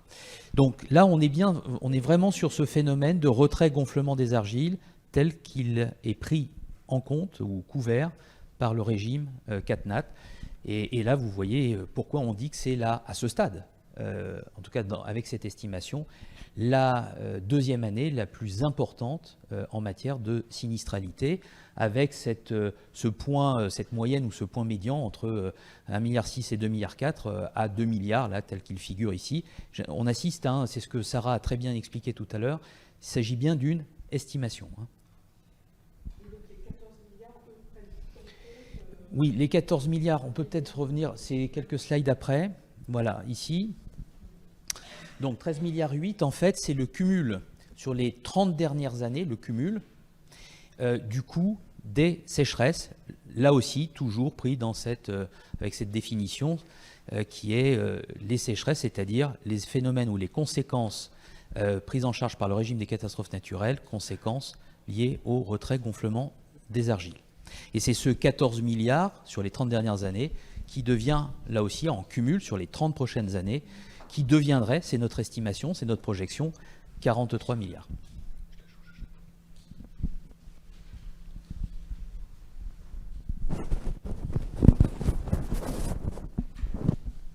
Merci, bonjour, merci pour votre présentation. Au regard de l'augmentation de ce que coûte la sécheresse, et on commence à dépasser plusieurs fois les 2 milliards d'euros par an, est-ce qu'il ne faudrait pas réfléchir à augmenter la part des assureurs 6%, 12% dans le régime? Je ne sais pas, plus 1%, plus 2% pour anticiper tout ça, si j'en crois les 43 milliards qu'on va atteindre à horizon 2050. Évidemment, je pense que ça ne fera pas plaisir aux assureurs, mais est-ce que c'est la solution? Ça ne fera pas plaisir aux assureurs, mais ça ne fera pas plaisir aux assurés surtout. Donc, moi, j'ai évoqué un certain nombre de pistes. Je pense qu'il faut d'abord essayer d'explorer l'ensemble de ces pistes avant de se résoudre. Peut-être qu'à la fin, effectivement, on sera amené à arriver à cette solution. De toute façon, c'est pas les assureurs qui en décident, c'est l'État. Je pense que ça vaut vraiment le coup d'explorer l'ensemble des pistes qu'on a évoquées ensemble il y a juste quelques instants. Aujourd'hui, présentement, le régime n'est pas menacé financièrement. C'est dans les projections qu'on peut faire. Donc, on a un petit peu de temps. Et mettons ce temps à profit, parce que là, par contre, on n'a pas de temps à perdre pour lancer tous ces programmes de recherche et de prévention.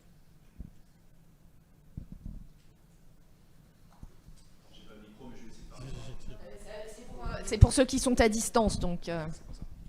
Merci. Effectivement, merci pour les présentations très techniques et très précieuses. La question, combien coûte individuellement la solution MAC qui nous a été présentée, la pose de capteur, la cuve de récupération, l'installation du drainage? Est-ce qu'on peut avoir une idée? Et puis au-delà de ça, c'est peut-être un peu de la préconisation, mais est-ce que les assureurs préconisent la mise en place dès aujourd'hui de telles solutions? Et puis également, donc, est-ce qu'un individu peut solliciter le fonds Barnier directement pour en bénéficier? Merci.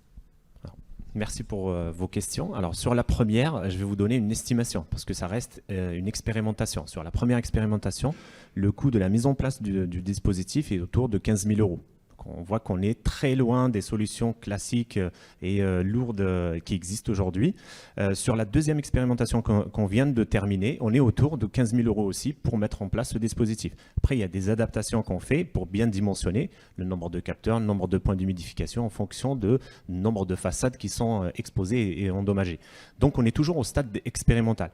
Sur le nouveau projet, Maxilis par exemple, l'objectif c'est à la fois d'étendre l'expérimentation, on reste toujours dans le stade expérimental, mais aussi d'étudier ces questions-là, de dire que in fine la solution, l'objectif c'est de la mettre à disposition des sinistrés, qu'elle devienne une technique courante.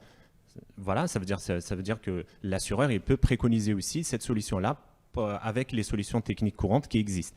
Mais à ce stade-là, on est toujours dans l'expérimental. On vérifie d'abord la répétabilité de la solution. Et une fois que c'est fait, donc on va suivre en fait, le processus de validation pour arriver in fine à une technique courante qui va être commercialisée.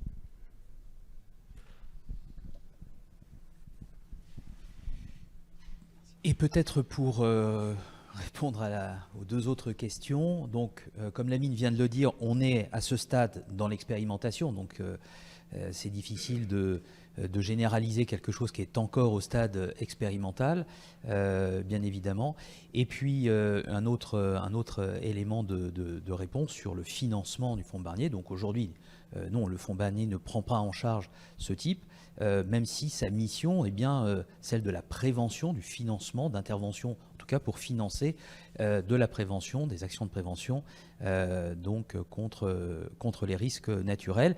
C'est ce que disait Florence. Nous pensons que là, il y a bien une piste à travailler qui est un élargissement finalement des missions du fonds Barnier pour prendre en charge ce type de solution qui est avant tout une solution de prévention du sinistre. Voilà. Et donc, à ce titre, il nous semble que ça pourrait rentrer dans les attributions et les missions du fonds Barnier.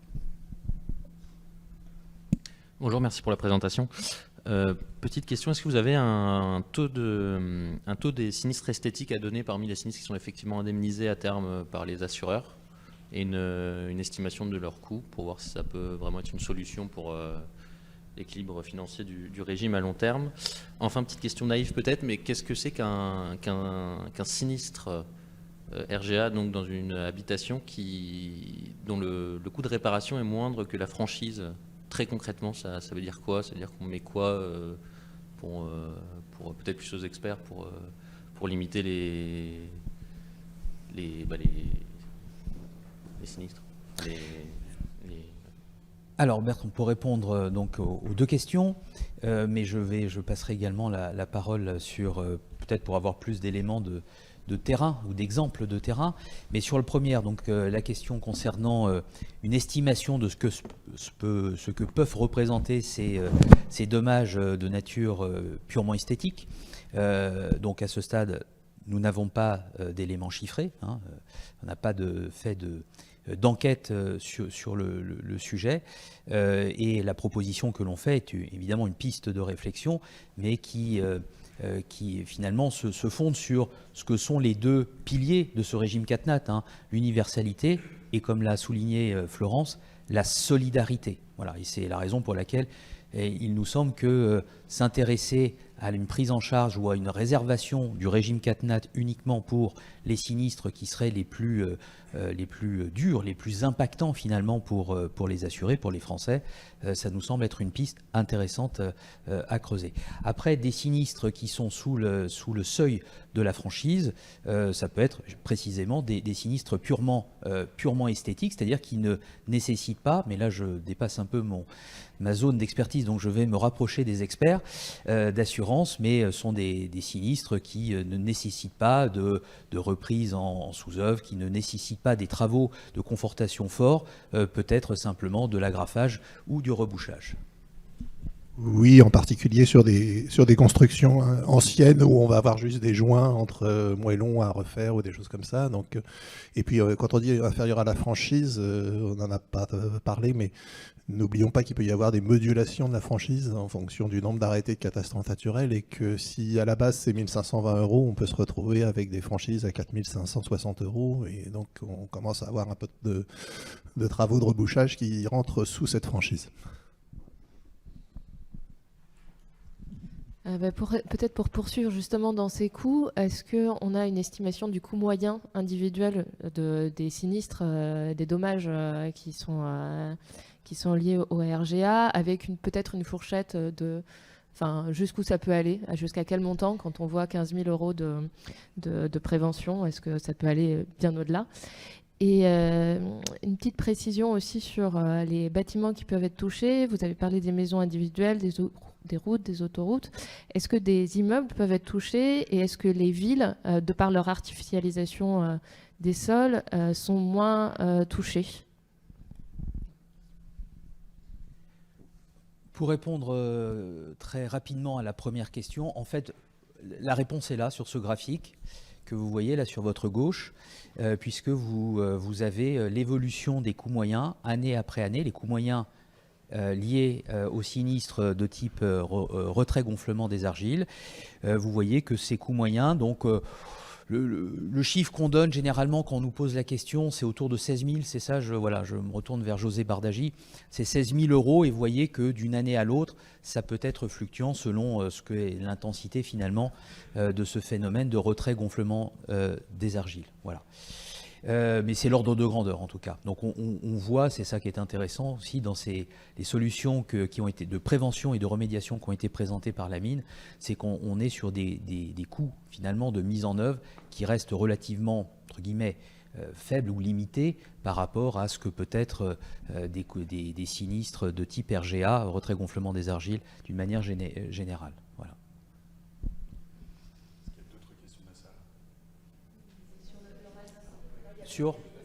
Ah oui, pardon, sur les autres types de... Alors, c'est essentiellement, enfin là aussi, les experts compléteront hein, si je dis une bêtise ou si j'oublie quelque chose, mais c'est une problématique de maison individuelle. C'est-à-dire que les autres immeubles, d'ailleurs c'est ce qu'on voit, il y a très peu de sinistres sécheresse pour le professionnel, enfin pour les risques professionnels, c'est-à-dire des bâtiments professionnels, parce que les structures, les fondations sont, j'allais dire, plus importantes et les sinistres sont rares, voire quasiment inexistants. Mais peut-être que les experts auront un autre point de vue. Non, il y a effectivement, je crois que c'est 98,5% de la sinistralité sur de la maison individuelle et 1,5% sur tout le reste, y compris les immeubles, mais ça reste des cas d'espèce.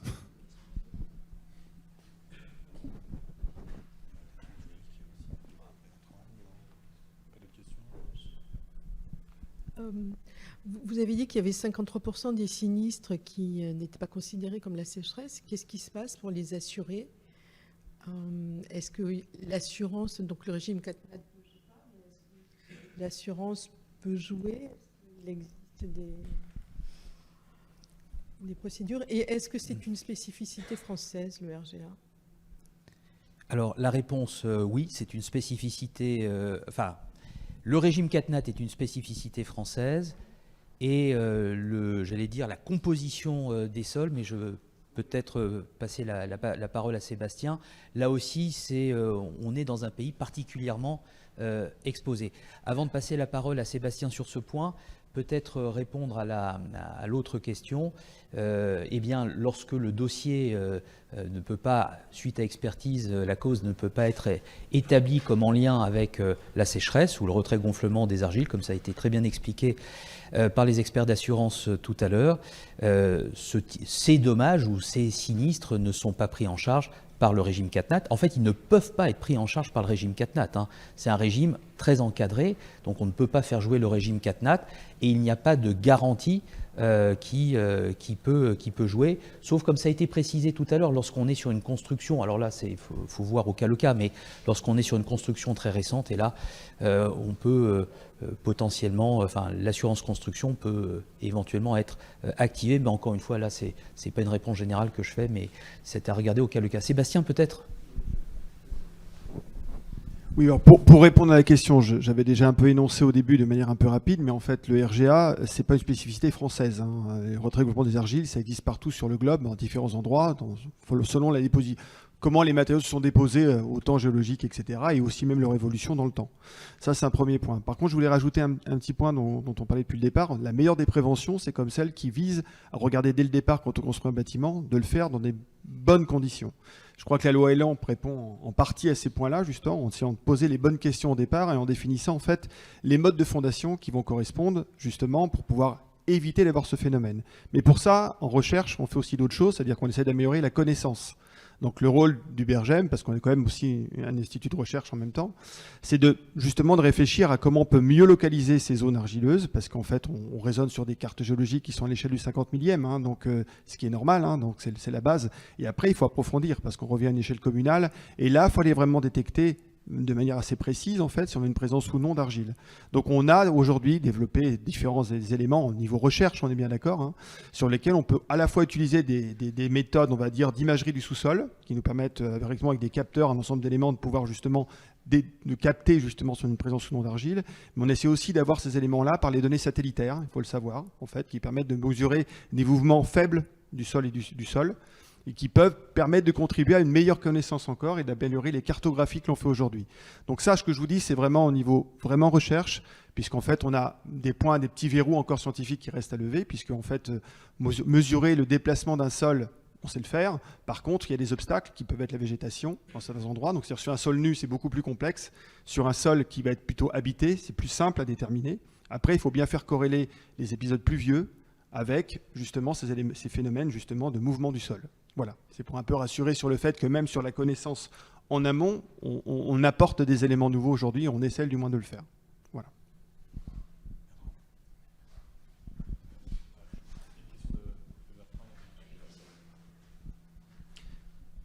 Lors de la journée CCR4net, Martin Landais avait annoncé l'ouverture d'une réflexion interministérielle sur l'avenir de la sécheresse avant un éventuel groupe de travail. Où est-ce que vous en êtes de ce côté-là? Est-ce que vous avez été joint par l'exécutif sur ce point-là? Par ailleurs, il semble qu'il y avait un rapport qui devait sortir sur la sécheresse à la suite de la loi de décembre 2021. Où est-ce que ça en est? Est-ce que vous en avez eu écho?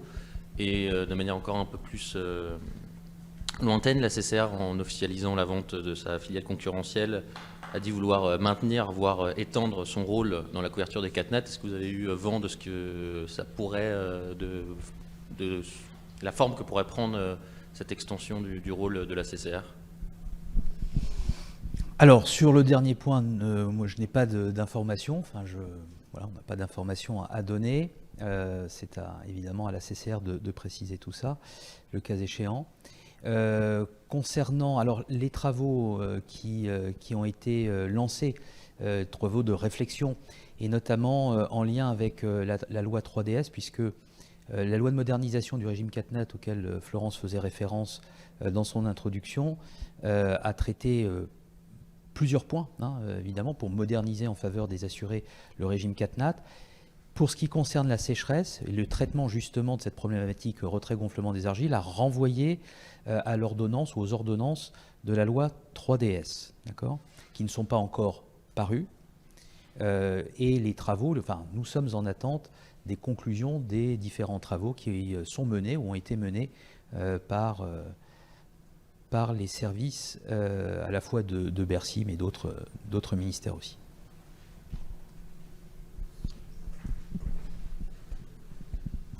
Moi, j'avais une question très pratique pour le propriétaire d'une maison concernée qui voudrait faire de la prévention. Aujourd'hui, qui est l'interlocuteur idéal pour lui, à qui il peut s'adresser, en sachant que ces solutions-là qu'on présente aujourd'hui sont expérimentales, parce que s'il regarde sur Internet, on va lui proposer des choses très très chères dont il n'aura pas la certitude que ça va marcher. En plus, j'ai l'impression que les gens se retrouvent assez démunis, même pour faire de la prévention. À qui vous leur conseillez de s'adresser tout simplement, s'ils ne sont pas ingénieurs, qui n'y connaissent rien? Est-ce que c'est l'assureur Mais je reviens à la notion de prévention. En fait, on suggère... Je parlais de gens en zone oui, forte oui, non, mais je réponds à votre question. En fait, nous, ce qu'on suggère, bon, c'est pas encore complètement repris. On avait espoir que ça devait être repris par le ministère de l'Intérieur, mais je pense qu'on y arrivera. C'est d'avoir une journée nationale de prévention, mais déclinée au plan local. C'est-à-dire qu'il faut aussi qu'il y ait un relais local sur l'ensemble de ces sujets, parce qu'on peut avoir des grands discours de prévention et c'est très utile. Maintenant, ce qu'il faut, et là c'est sur tous les phénomènes naturels, et je ne parle pas seulement de la sécheresse, mais la sécheresse en fait partie, il faut que localement les concitoyens soient conscients du type de risque auquel ils sont exposés, compte tenu de leur localisation géographique, et puis des réflexes qu'il convient d'avoir ou pas, au contraire, qu'il faut éviter dans le cas d'une inondation, d'une vague de submersion, etc.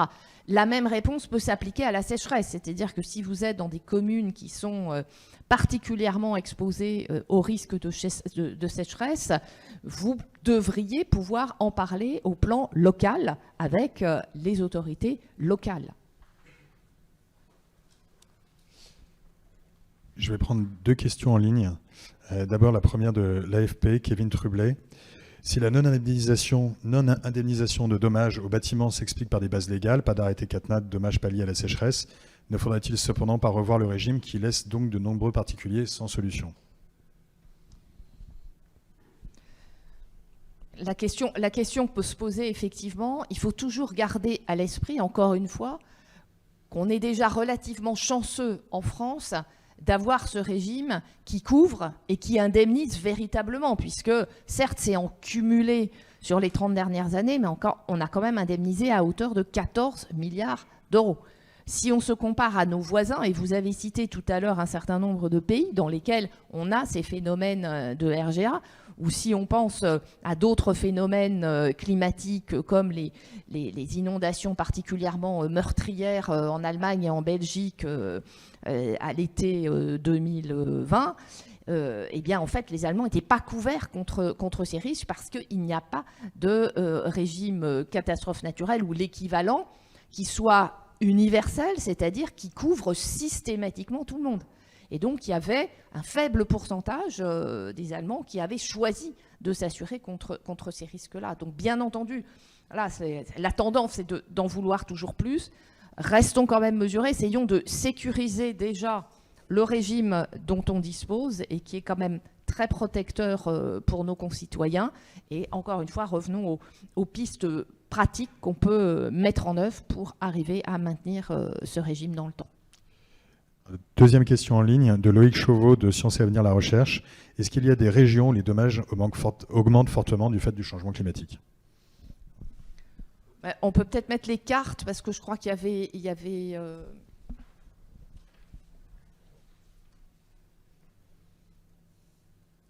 Donc là, c'est bien en projection, puisque c'est pour personne qui est à distance.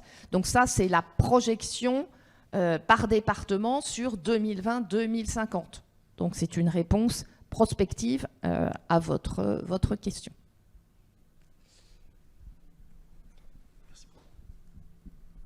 Oui, pardon de reprendre la parole. À l'heure où on parle beaucoup de contestation sociale, j'aimerais bien revenir sur les causes de refus. Il nous a été dit par les experts que la première raison, c'était à 33%, je crois, sur les comportements des matériaux constitutifs de la maison. Et on nous a dit avant, alors on n'est sans doute pas au même niveau que une des raisons principales des refus, c'était la pression des élus qui, si j'ai bien compris, donc invitent leurs administrés à déclarer en masse, peut-être avant la prise de l'arrêté de catastrophe naturelle. Je ne suis pas sûr qu'on soit au même niveau, j'aimerais bien avoir des explications là-dessus. Et autre question là-dessus, est-ce qu'il y a très souvent, fréquemment, une contre-expertise qui est demandée ? Est-ce que vous avez des chiffres sur la fréquence des contre-expertises en catastrophe naturelle ? Merci.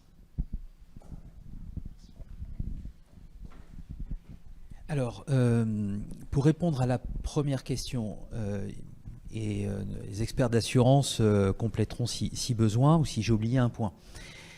La première raison qui fait que lors de l'expertise, la cause n'est pas établie comme étant la sécheresse, c'est-à-dire le retrait-gonflement des argiles, Donc c'est le comportement différentiel de matériaux hétérogènes. Hein. Ce n'est pas le comportement, pas un problème de matériaux, c'est simplement que les matériaux peuvent être hétérogènes, c'est-à-dire de pas de même nature, et les phénomènes, comme ça a été très bien expliqué, de dilatation, enfin, liés aux phénomènes thermiques, et donc qui engendrent des dilatations différentielles de matériaux, peuvent créer ce type de fissures. Hein. C'est ça qui a été dit, donc c'est bien des matériaux hétérogènes. Hein.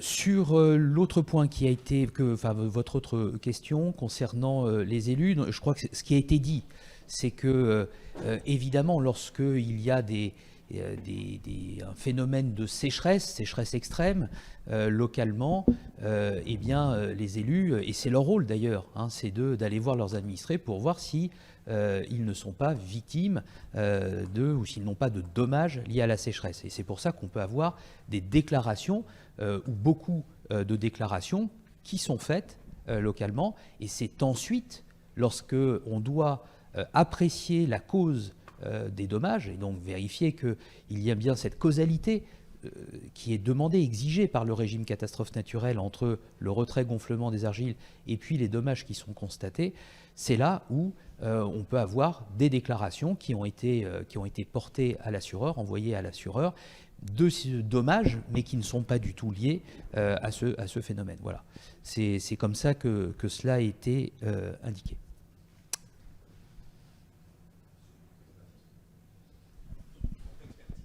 Ah oui, pardon, sur la contre... sauf si... Sur les contre-expertises, en fait, il y a toujours cette possibilité de demander pour l'assuré une expertise, une autre expertise. D'ailleurs, certains contrats prévoient la prise en charge de ces contre-expertises, comme vous dites, hein, de cette deuxième expertise. Pas tous les contrats, mais certains contrats le prévoient. Mais l'assuré, de toute façon, a cette liberté, bien évidemment, d'organiser ou de demander ou de faire réaliser une deuxième expertise par un autre expert. Bah, allez. Un chiffre, j'en ai pas, mais ça reste très très marginal. Hein. Y avait-il d'autres questions à distance? Non. Jean-Baptiste me dit que non, pas d'autres questions à distance. Et on est arrivé quasiment au terme de cette masterclass. Est-ce qu'on a épuisé toutes les questions dans la salle sur ce phénomène retrait-gonflement des argiles? Bien écoutez, si c'est le cas, merci à vous pour votre attention. Et puis encore une fois, je remercie tous les experts qui nous ont fait le plaisir et l'honneur de venir à la Fédération pour nous expliquer comment ils traitaient, comment ils s'occupaient du phénomène retrait-gonflement des argiles. On va également vous distribuer, et à distance on vous enverra par mail, mais dans la salle on peut vous distribuer donc une impression du document, de l'ensemble des présentations qui a été faite devant vous ce matin. Merci à vous et bonne journée, à très bientôt.